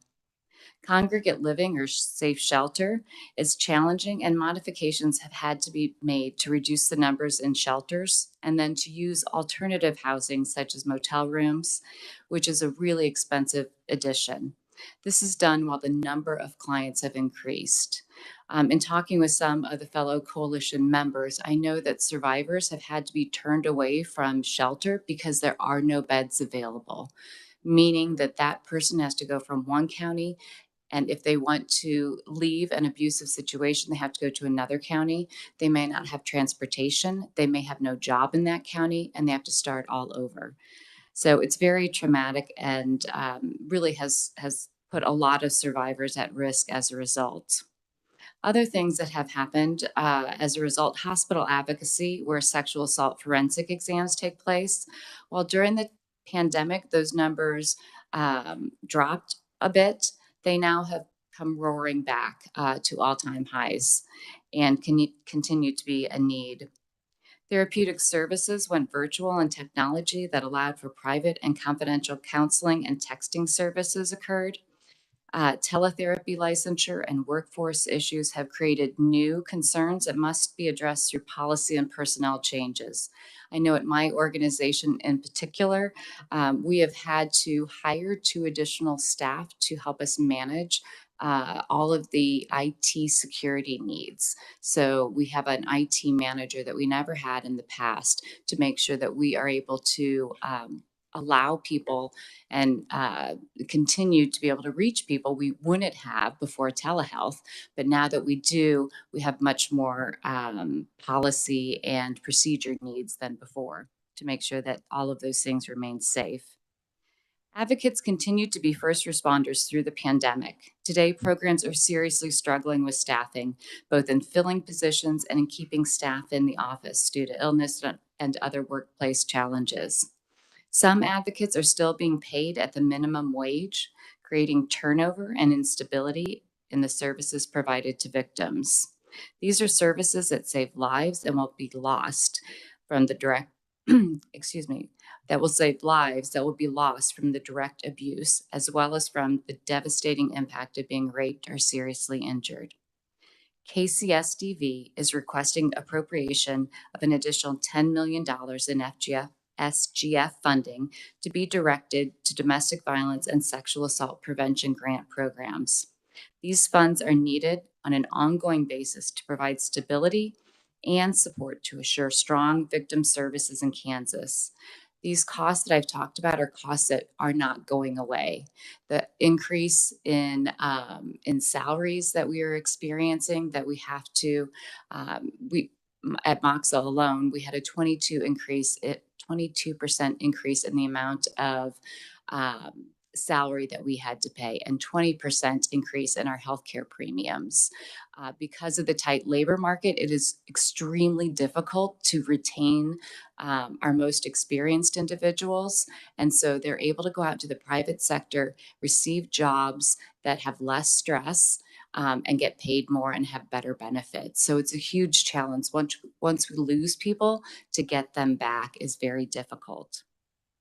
Kansas programs have completely stepped up to the challenges presented by the pandemic. They created and implemented new ways of reaching victims and their families. They reduced bed space to increase safety and communal living. They used hotels to meet those demands. They implemented texting hotlines to reach more victims more safely. Today, the need is even more acute than it was last year. It's clear that the time for additional support has arrived. You'll hear from several of the other agency directors to testify about those needs, so you can hear about what's happening from them directly. Thank you so much for your support over the years. Kansas victims, their families, and communities need and deserve this support, so thank you. And I'll stand for any questions. All right, Julie, thank you. Any questions? Representative Smith. Thank you, Mr. Chair. Being a teacher and a coach, they would not let us stay in a room with a student. So you have to go to a motel because there's no bed space. So you can't leave that kid in there by himself. And you put the worker in a great deal really of all the kid has to do is make a comment and he's in trouble. So just your thoughts on that. Actually, these are families. These are individuals who are experiencing domestic violence or sexual violence that are needing a safe place away from their abusive partner or significant other, and then their children. And so they are the ones that, either as an individual or as a family unit, go into that motel for safety. Thank you. Thank you very much. Any other questions? All right, Julie, thank you. Appreciate it. Thank you. Next, we have Brooke Powell, Executive Director, Safe House Crisis Center. Welcome, Brooke.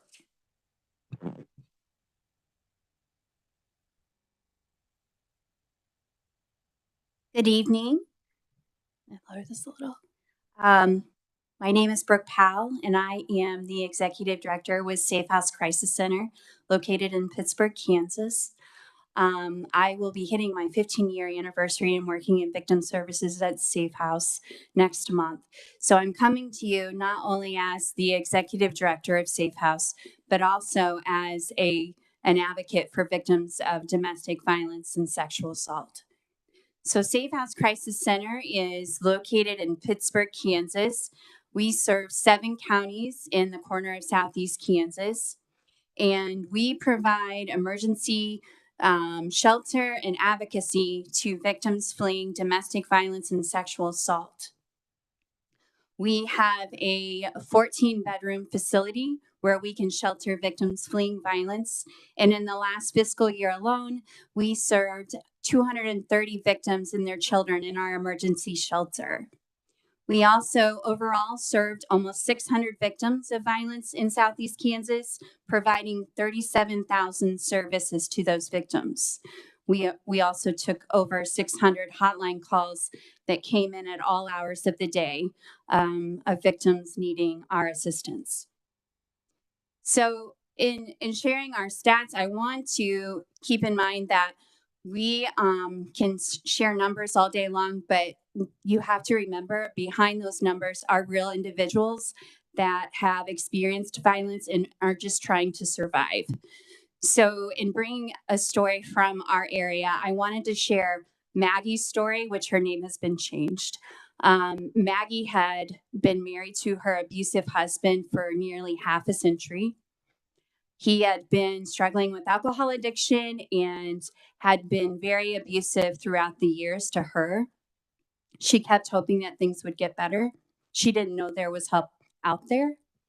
So one day they were driving in the truck and he took her out to the middle of nowhere and told her point blank, "Today's the day I'm going to kill you." So he started driving faster and grabbed her by the hair. He then started banging her head against the dashboard and the steering wheel as he was driving. And she knew at that point that she had to either stay in the truck or get out of the truck. Either way, she didn't know if she would survive.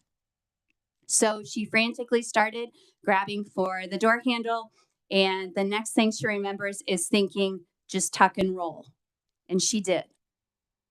So the next thing she knows, she wakes up, she's in the middle of the road, and she knows she has severe injuries. And she starts crawling to the neighbor's house to get help.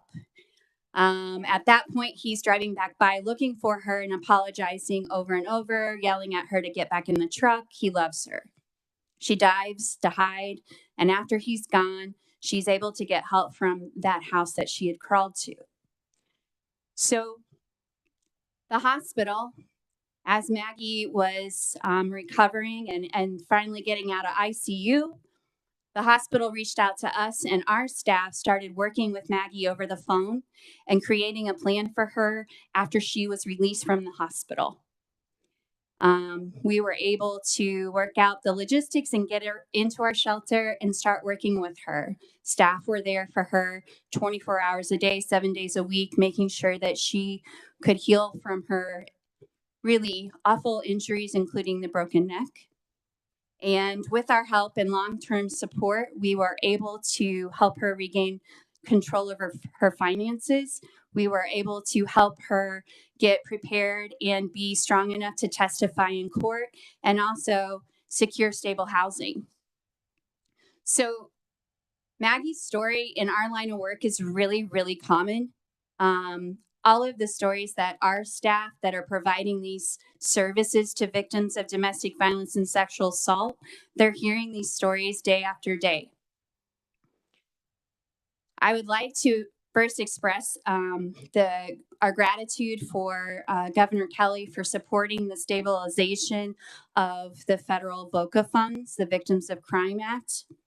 Without the stabilization to those funds, programs like mine, like Safe House, and programs across the state of Kansas would be really ultimately facing some devastating decisions. The VOCA funds are 37% of our agency-wide budget, and all of those funds pay for the staff members that are on the front lines providing services to victims of domestic violence and sexual assault. Without the stabilization in those funds, we would be faced with the decisions of what positions and what staff members we're going to have to cut. We really simply cannot afford to cut any of our staff. However, the governor's recommendation will not go far enough. We are here today. I'm here today to urge you to support providing the additional 10 million in SGF grant funds for victims service programs like that serve victims of domestic violence and sexual assault. With most of our state and federal grants remaining level, that really ultimately means a cut because of the increased areas and needs that we have. When funds remain level, we're dealing with budgets that are already decreased where we're having to cut different areas. And so we're really just facing an uphill battle. So adding to the increased issues we're dealing with, not only with domestic violence and sexual assault victims and their needs, we're also navigating through an ongoing pandemic that has brought new challenges to our agency. We've had to limit our shelter stay, so our shelter remains at max capacity for long periods of times. We need, and therefore, we have to put our victims in hotels to hopefully keep them safe. We've also seen increased needs for cleaning supplies to disinfect our facility. We've also had, like others have said, an increased needs for technology when our staff need to work remotely, or, you know, we have been evolving in how we can provide services. And so that looks a little different now with the use of technology. But from our point of view here at Safe House, and just bringing real struggles of what we're facing right now, and why the SGF funds, the additional 10 million, would be so beneficial. Right now, our agency, we have in the first 6 months of our fiscal year, we have depleted our utility budget already. Because of the huge increase in the cost of our utilities within our shelter facility and our office administration office, we have depleted that budget, and we're faced with 6 months of trying to figure out how to cover the agency and shelter utilities. We also have had an increase in travel and mileage. So our advocates work in 7 counties in Southeast Kansas. It's not uncommon for them to drive 75 miles one way to get a victim and then bring them back to safety, or to go and work with the victim, or to go and be with them in court to provide that support. So we have almost depleted our mileage budget because of the increased reimbursement rates, and really just the continual need for us to travel within our area. And then we've also faced and picked up the challenge of there is a shortage of sexual assault nurses within especially our area.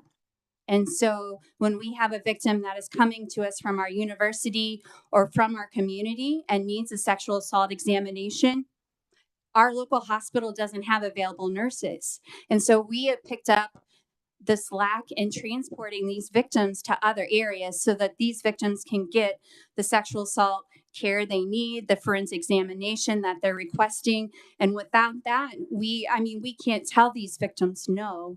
They're wanting this service. And so we just pick up the slack and take them where they need to go. Our staff are really struggling. We consistently face staffing issues. We've had a difficult time in the last, I would say, 24 months hiring new staff when we have positions open.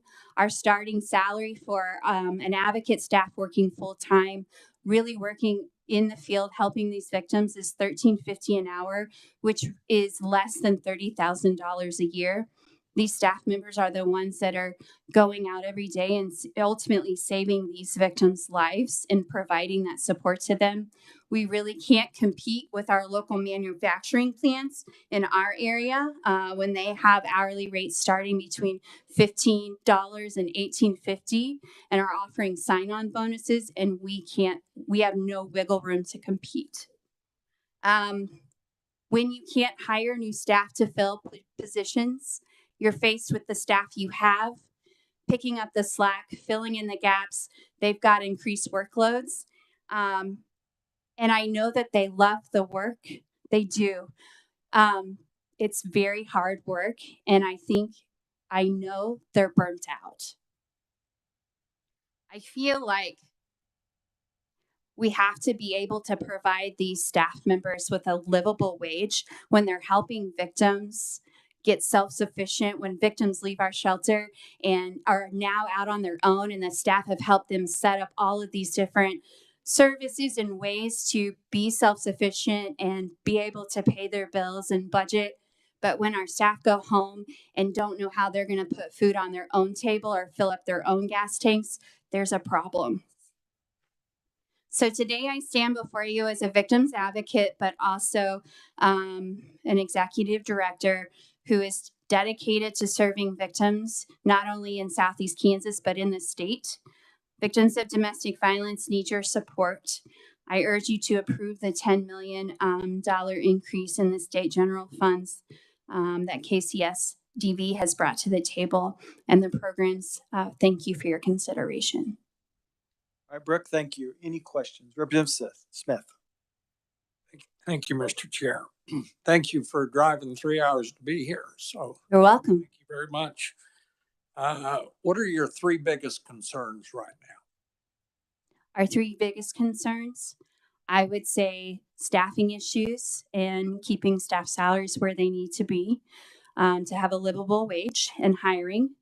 I would also say what I discussed earlier, utilities and upkeep for our agencies, and for my agency, really struggling with utility cost and just everyday upkeep for our shelter facility. We've seen an increase in, our security monitoring. We've seen an increase in just all these different levels to keep our shelter facilities safe. So just really basic upkeep in our utilities. And then I would say probably just our travel, the mileage, and being able to continuously provide that service. Because a lot of times our staff are the direct people that are going out and meeting these victims at police departments in our very rural areas, and they could be traveling over an hour. And if we don't have that service because we can't keep up with the mileage, that's a huge concern. You talk about 10 million. Is that other organizations as well as your own together? And how much more is $10 million enough? $10 million is a great start. Is it enough? No, but it's a great start. I know that the Kansas Coalition did a lot of work in putting together kind of the numbers for the 10 million and the request. So I think they could probably explain it more, but I know it would be a huge benefit for programs across the state. Thank you. Thank you, Mr. Chair. Representative Williams. Thank you, Mr. Chair, and thank you for being here and providing testimony. I think it's important to even realize when you're talking about nurses and having them be evaluated after sexual violence, that's already traumatic. And then you add on the need of being able to secure a nurse to be able to do that. So I was just curious, statewide, how many different organizations are there that it's like you? I know Safe Home in Johnson County, where I'm from, helps our community, which I'm excited to hear testimony from, but I didn't know if you had that number. Of programs across the state that are similar to yours that helps with domestic violence and shelters. 25 programs across the state. Great. Thank you. Representative Robinson. Thank you. I used to do social service work, but I'm on a board with social service work, and I didn't hear anything about the legal fees associated with serving your clients or the accounting or the accountant services that aren't necessarily included. Because I know for the National Community Action Program and the Kansas Housing Resources Corporation, everybody has all these sideline, then you have to have somebody to double check the accountant's accountant. But this is so overwhelming because we've dealt with this with the court services, and they came and said, did the office visits and said they didn't have enough money to sustain the lawyers, to sustain the staff and the judges and the people coming straight out of college and making more than the judges. There just seems to be this huge thing of structural, systemic, economic, institutional violence. But then this is right into the heart of the family. And so I'm not exactly sure that I made, because I kind of like at 3:30 my mind starts shutting down. I didn't hear anything about mortgages because I know in our area in Kansas City the mortgages are going up really, really high, and so the rent is going up really, really high. The state helped us with uh, the taxes, personal property real estate tax, and the local government went up 29%. So how are you handling this? Like, sounds like almost a tornado war to just try to survive to serve the families. And I don't know if that makes any sense, but help me figure that out. If that makes any sense. Sure. So if I don't get your question right, please let me know, or your answer. Agencies like ours we continuously struggle. We have to just be really, really mindful of what we can provide, and then also creating ways to provide the services. So I know you talked about kind of more of the director type staff, not the direct service staff. So we have, an accountant on staff, and basically an accountant and myself. We're kind of overseeing the program, of course, with our board of directors helping us. So even in that realm, with the funding we have, we've had to maneuver what that accountant is paid out of and what different funding sources. We have continued to have to fundraise online, and we're just now getting back to the point where we can do that in person, but we've seen a decrease in our fundraising and our contributions. So we're just still facing this uphill battle, but we have to keep going and just try to do the best we can with what we have. Because if not, where are these individuals left?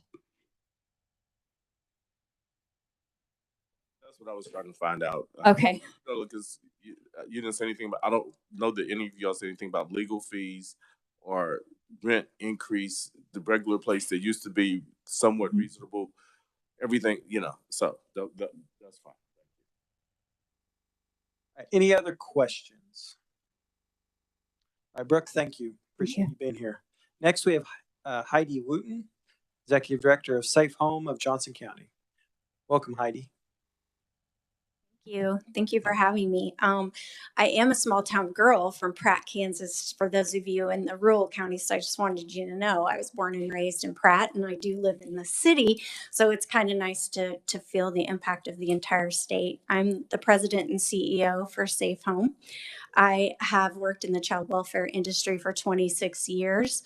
5 of these years I've been at Safe Home. I was so excited to get into domestic violence. I know that sounds crazy, but because working with the child welfare system, I was excited to deal with whole families.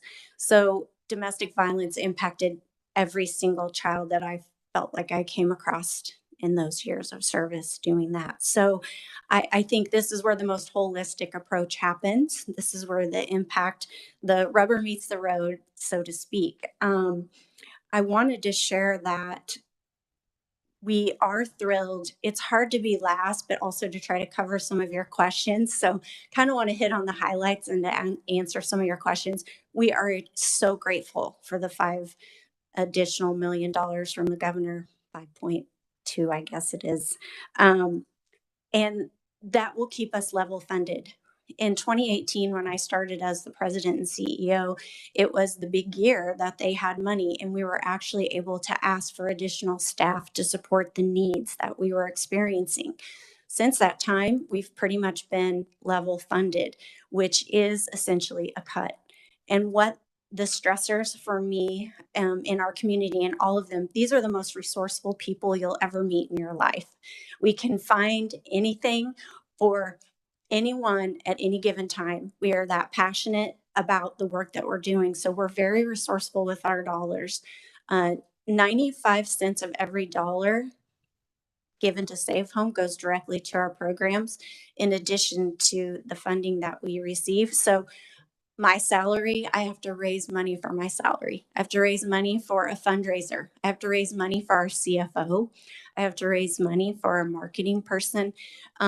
We have probably 7 additional staff that aren't doing direct care, but are essential services to run the business.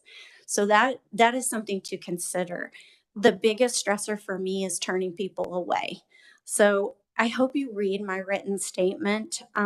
But what I really wanted you to understand is that there is 110% increase in non-fatal strangulation in Johnson County alone. Strangulation is one of the top 4 indicators in likelihood that a victim is going to be killed. So we've got 110% increase of already a difficult situation, and their lives are depending on us taking them. Last year alone, we turned away 2,500 people. So turning people away is what kills our staff. The secondary trauma is its own thing, but turning people away is what our staff will tell you is the hardest thing they have to do. 68% increase in our hotline crisis calls last year. 68% increase. So we took about 7,000 hotline calls last year. On any given day in our shelter, there are more children than there are adults.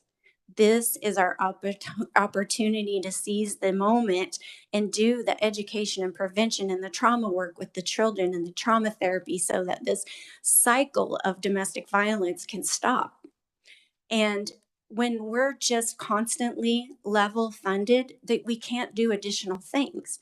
And that's where I feel the additional money that will help us to not be level funded could actually make a difference in the state of Kansas, and that we could do more education and prevention. We could maybe start doing more work with the children that walk into our doors so that they're not repeating the cycle of abuse. There is a lot of hope in the work we're doing. I think Brooke gave a great example, and when we were walking over, there are hundreds of us that have stories exactly like that every single day. But what I can say, there's a lot of hope, and hope does live in the work that we do. And I wanted to share some of that with you. 94% of our clients that came to Safe Home said that they were helped. They felt helped. 82% of our clients after 6 months of being in our services remained in permanent housing. And you brought up the cost of housing, and I'll just echo your comment that the cost of housing is unbelievably high. It's unachievable for many. If you're a housekeeper, some of our people are housekeepers. If you are working in a restaurant, a lot of our people are working in restaurants. These are not the kinds of things that they can afford to do just to pay for living.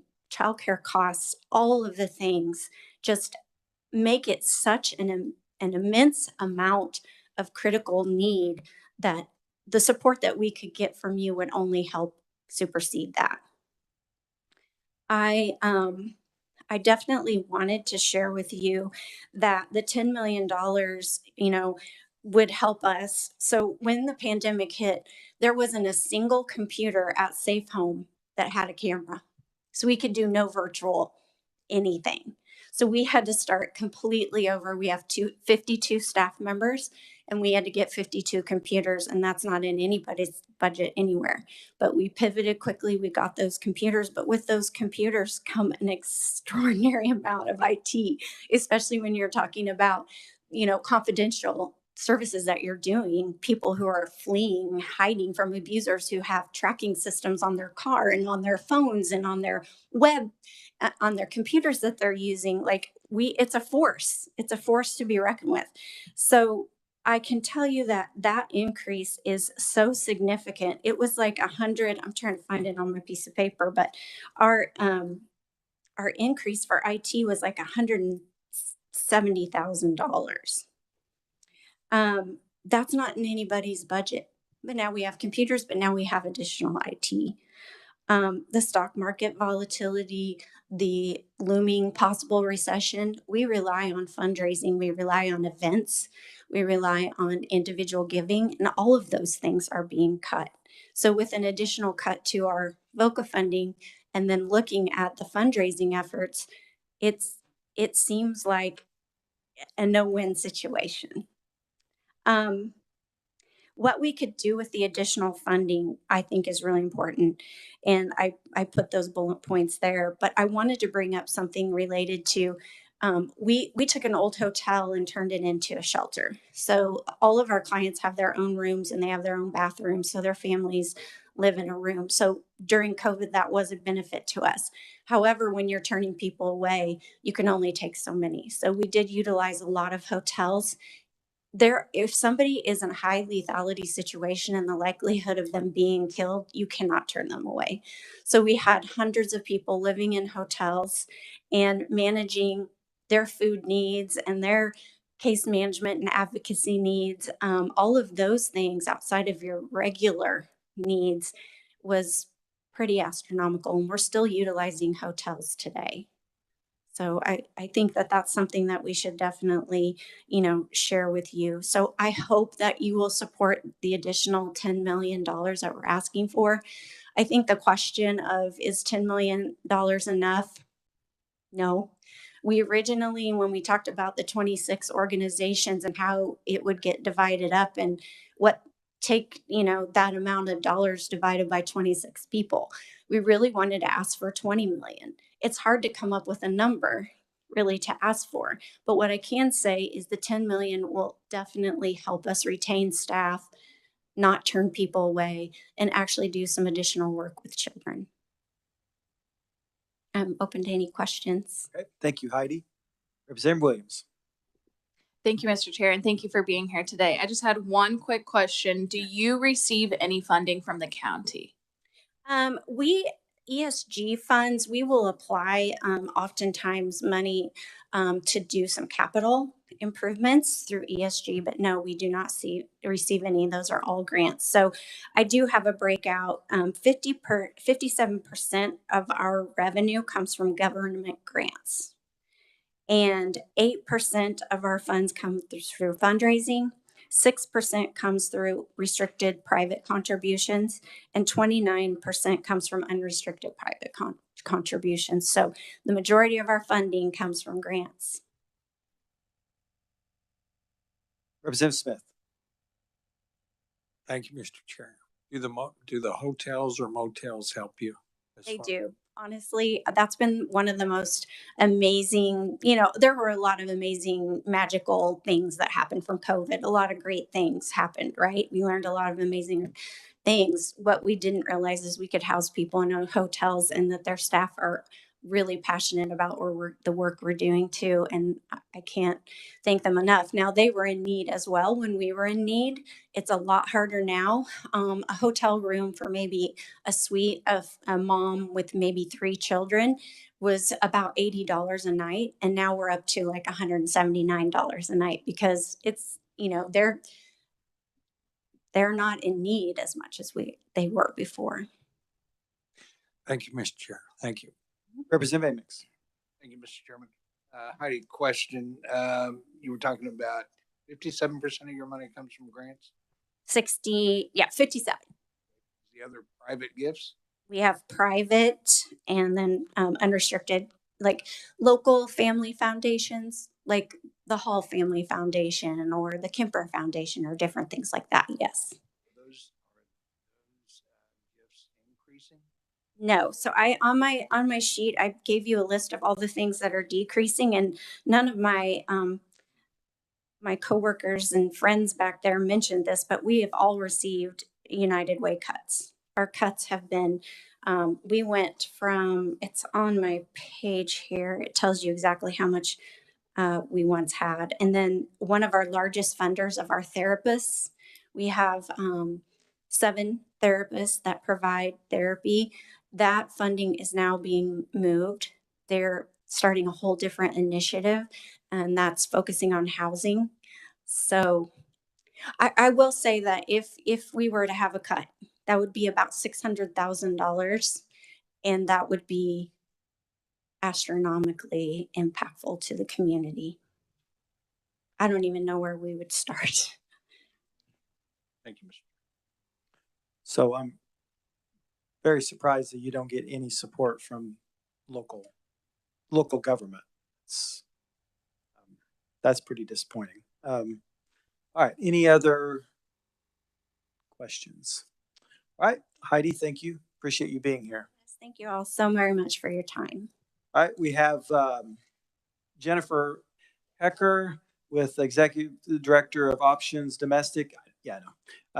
Domestic and Sexual Violence Services. Adam Myers, Executive Director, Wichita Family Crisis Center. Kathy Ray, Crisis Center Incorporated, and Erica Rowland, Executive Director, Friends of Yates. You have their testimony, and I encourage you to look through that. So with that, I think we are, that's all of the testimony we had for the office of the governor. And so I appreciate you guys all for being here today. Thank you. Oh, I did have one question, just real fast. From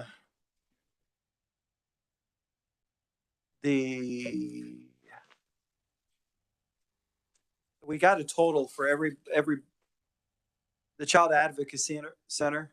I think you said you'd love to have more money, but I don't remember hearing a number. Correct. Yeah, 2 million would be our number. Okay. Yes. Thank you.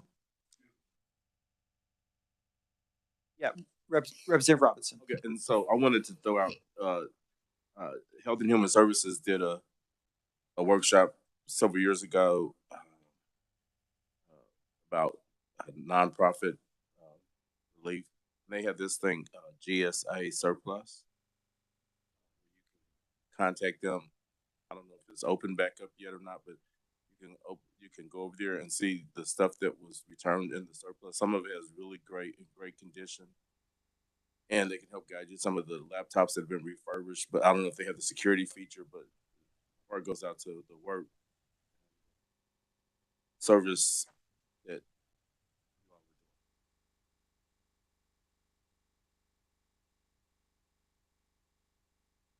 Heidi mentioned, we try to be as resourceful as possible in seeking out free, shake the trees literally to find free things. So I appreciate that suggestion, and we'll pass it along to those who don't know.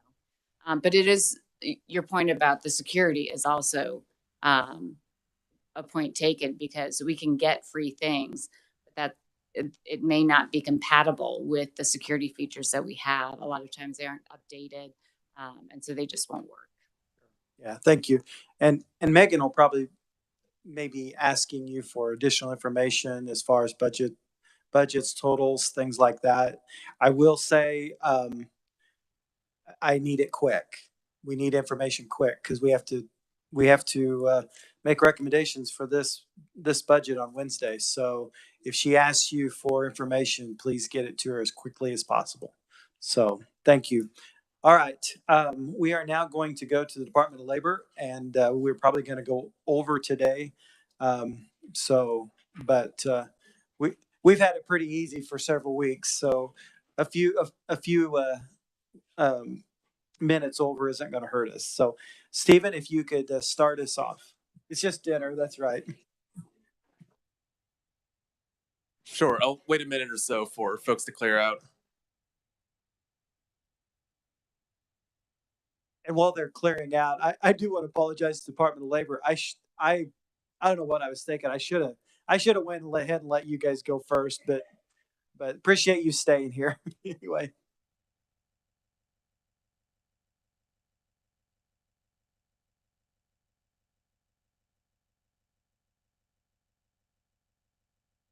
All right, Stephen, go ahead. All right, good evening, committee. My name is Stephen Wu, Senior Fiscal Analyst with Legislative Research, along with some folks from Labor here. The Secretary of Labor, Amber Schultz, is on with us on WebEx. So I'll be speaking on the Department of Labor budget analysis that you have in front of you. So before I get started, I want to note that the majority of the agency's budget is in paying out unemployment insurance benefits. So just as a general example, in fiscal year 23, you'll see that the agency's budget request is about $233 million. For reference, about $140 million of that is in paying out benefits. So a good chunk of it is in paying out benefits year to year. So that'll occupy a large portion of the agency's budget. So in general, there are two major buckets that account for a lot of the changes in the Department of Labor's budget from year to year. This is going to be slightly different, but I'm going to have you jump to page 1240 first. So those two major buckets are the supplemental enhancement request, as well as a number of pandemic programs ending. So I'll speak to the first portion first. So instead of going through year by year, I want to go through and talk about the supplemental enhancement requests first, because they appear in multiple years and they account for a large portion of those changes. So on page 1240, you'll see all these supplementals enhancements listed out. I'm just going to go through them in brief, but the main thing to remember with regards to the governor's recommendation here is that the governor, for the most part, just recommends two items, concurs with two items, and doesn't recommend a number of the others. And I'll mention them bit by bit as we go. So the first item is UI system modernization. This is the modernization of the unemployment insurance system. The agency is requesting $3 million in 23 and $10 million in 24. And this is to fund there's an unfunded portion of this project.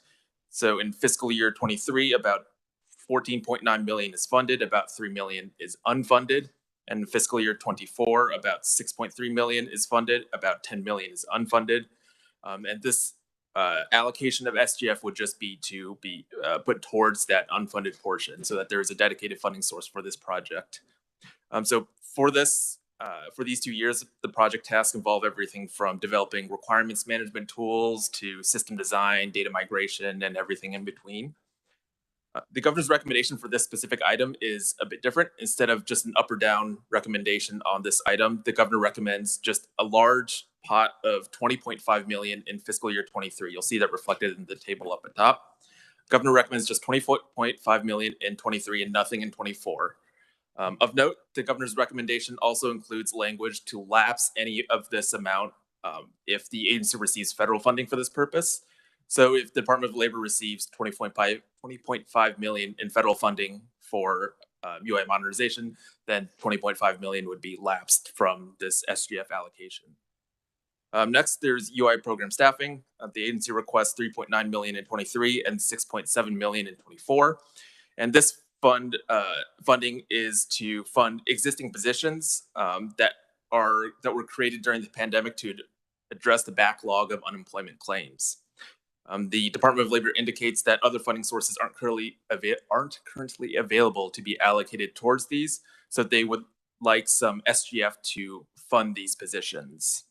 This funding would also provide some salary increases to some positions that the agency has determined to be inequitable across its various programs.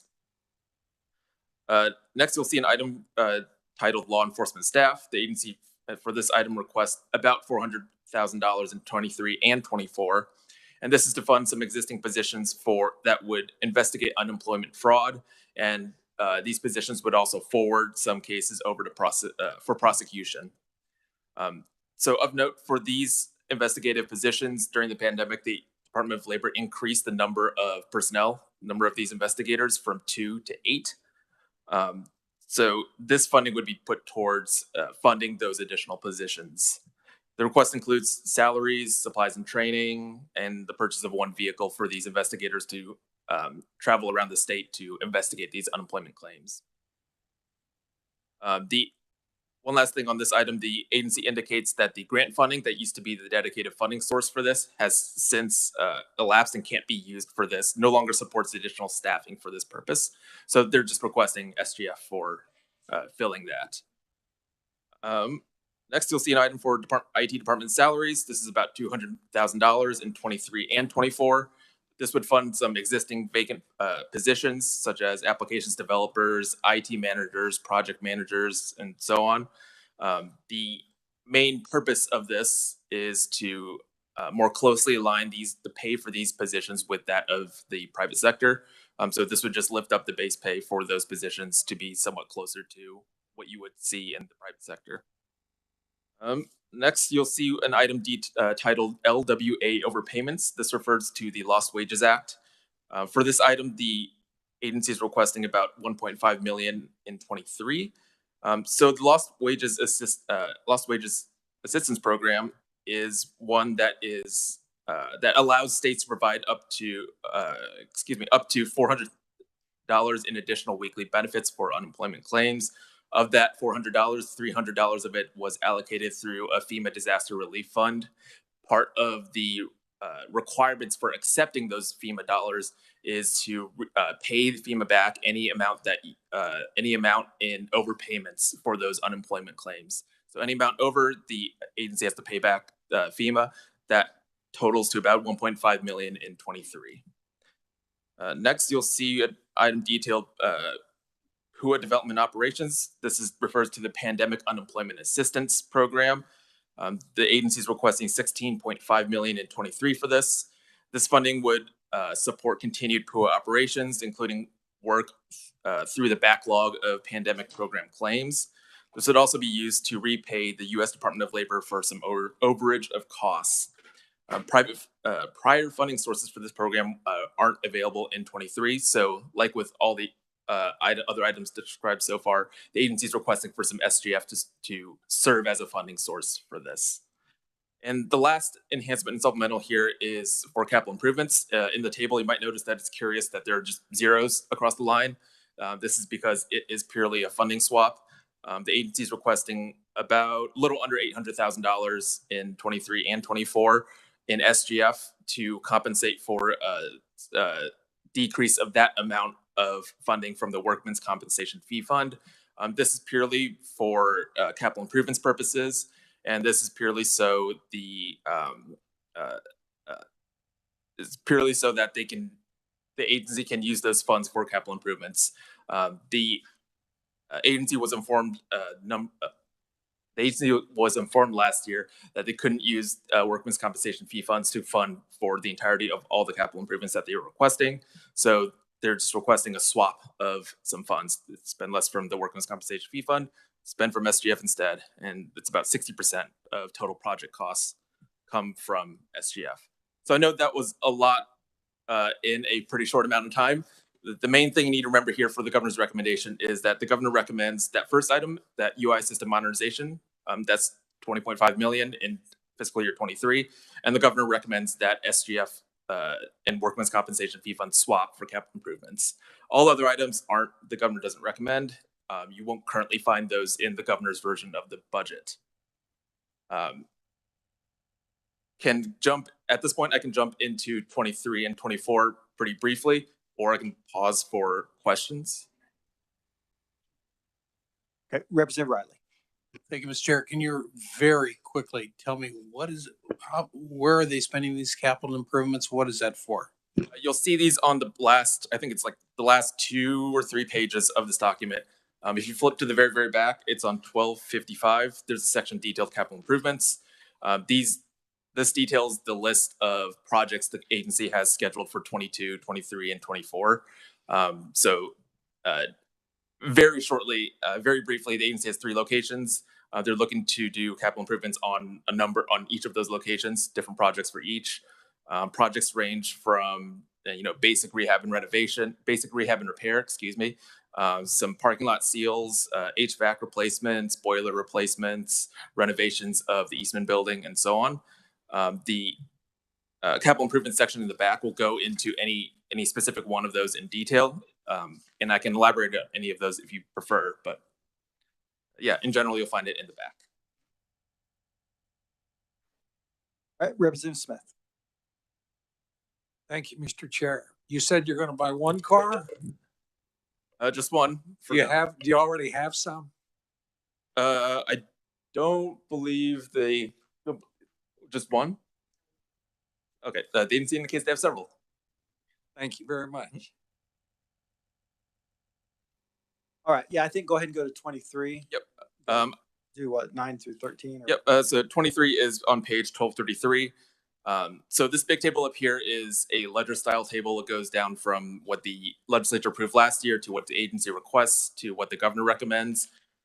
You'll see a number of items that start with supplemental. I'm not going to go into those because just did same items as was on that previous table. The major items aside from that, you'll see on their numbers 9 through 12. And a lot of these are due to either UI modernization, which you'll see in number 9. The agency is requesting about a little over $10 million. There's an increase of a little over $10 million in various capital outlay expenditures related to the UI modernization project. Organizationally, a lot of these are located within the administration program within the agency. Within the accounting system, they are largely coded as expenses for software. You'll see some decreases in unemployment insurance benefits that are paid out. So that's number 10. You'll see a drop of a little over 9.7 million. This is largely due to the agency expecting to pay out fewer unemployment benefits claims. And this will be a larger trend that we see in 23 going on to 24 as the pandemic ends and as operations get closer to normal. You'll see a decrease in payouts for unemployment insurance benefits. You'll also see a decrease in spending for pandemic programming. That's number 10. And so as we go from what the legislature approved in 23 to what the agency is requesting in 23 into 24, you'll see a general decrease in those major categories. So I would jump quickly to 24. You'll see that on 1237. Aside from the various enhancement requests, the majority of the changes in the agency's budget are attributable to UI and unemployment insurance and pandemic programming ending and winding down. And so you'll see pretty significant decreases there. Would note that a large part of these are just the sources of funding for a large part of these are in federal funds. So you'll see zeros in the SGF column there. That is it for the most part for what I have to say. I'm happy to answer any questions. Realize it was a lot of information in a short amount of time. Would be happy to clarify any of that. All right. Any questions? Yep. Representative Amix. Thank you, Mr. Chair. I am glad to see the $20.5 million in enhancement. Get this modernization.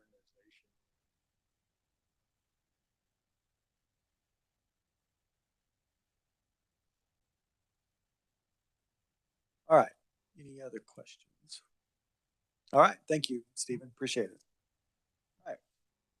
So Secretary Schultz is online. Is that correct? Yes, Chairman, I am. Okay. Thank you.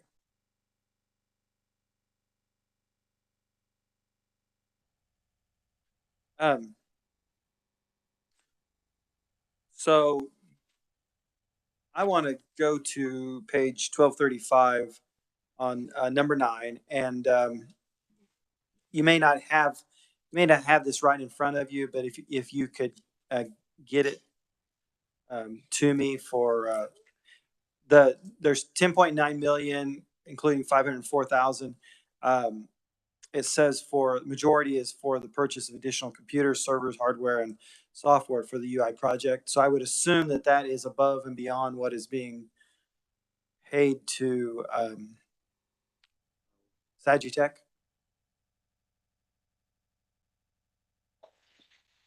Chairman, that'd be TCS. Thank you. TCS, that's right. I knew that wasn't right, but I was trying to think of the right name. Yeah, Yes, and TCS. we also have Don Palberg, who's our chief financial officer there, and he should be able to more generally answer some questions you're looking for. All right, that'd be great. Can you state your name again? Okay, Don.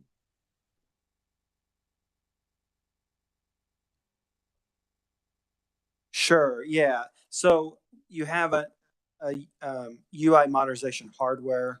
There's about a $10.9 million ask, 504 from SGF, and it says for capital outlay expenditures within the administration program, where the majority is expenditures are to be purchased additional computers, servers, hardware, and software for the UI modernization project. So I know you may not have that right off but if I could get a list of what that is, I mean, I'm assuming that's above what you're paying the vendor. TCS. Sure. Yes, I have a spreadsheet that outlines all of the peripheral hardware and software that's needed to be able to implement the system. The total is $44 million. That's to TCS, right? No, not all of that. That is the entire project. Okay, the entire project is 44, and this 10 million is part of that 44. Correct. Okay, all right, that's what I was needing. Yeah, if you could get that to us, that'd be great. And then so you're asking for that 10.9 in 2003, and then another 10 in 2024. Am I correct in the way I'm reading that? Yes. So the way that we budgeted for the project was, since it was spread out over the course of 3 years, was to parse that out over the course of those 3 years. So there would have been another request in 2025, but since the budget doesn't cover 2025 yet, that wasn't included. So the 20.5 million will cover all of it. Okay. All right. Okay. And then one last question. Again, you may have to give me more information on this before, but a couple of places where the IT staff, the IT salary, that 211,000, that is not new positions. That is simply trying to increase some salaries of IT staff. That is correct. Okay. That would affect current staffing. Okay. And then the UI program staff, it says there is a portion of it to, I think that was where it was at, whereas portion of it to of that 3.9, 6.7 was to work on salaries for individuals to bring them up to market share. Is that correct? Yes. So during the pandemic, the call center staff were the salaries for the call center staff were reevaluated, and increases were provided for those staff. However, at the time, the rest of the staff was not taken into account. And so this would then take into account increases for the rest of the unemployment staff that are now compressed. Okay, but you don't have any extra, that's because, I mean, you've got less staff now, less of that surge staff. You can't use any of that for that to help with those additional, with the people that are left to increase their salaries, I guess is what I'm asking. So the way we're funded for unemployment is federal grants. And each of the pandemic programs had its own set of funding. So we could not pay for PUA staff with unemployment administration money, or PEUC staff with unemployment, or vice versa. So yeah, so that creates an issue. Okay. Well, kicks and giggles, you might get me the number of out of that 3.9 and that 6.7, that is just salary for existing people to bring them up to market share. Okay, thank you. Is there any, joking.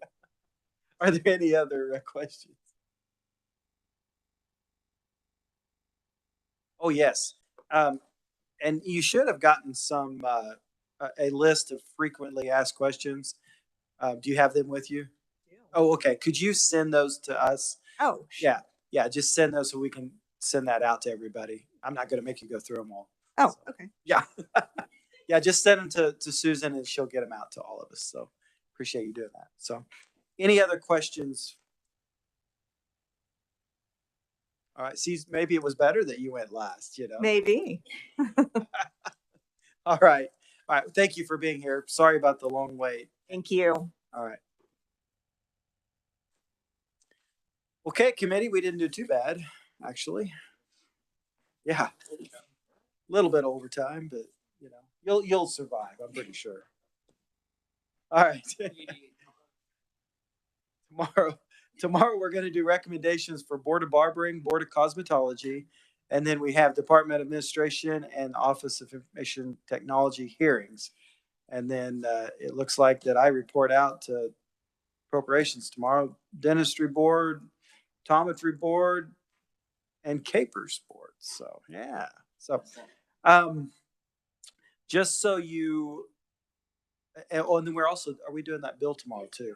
Yes, that's right. We're also doing a barbering bill tomorrow. I can't remember the bill number, but thank you. 305. You know all about that one. That's right. We'll also be here having the hearing on that one tomorrow, so it'll go a little bit longer. Just so you know, because we had a lot on, and I mentioned it, but we are doing the governor recommendation on Wednesday. So if you have changes that you would like to see on that, the governor's office, yes, the governor's office, then you need to get those together before Wednesday, because if you don't, then it'll be too late. So, yes.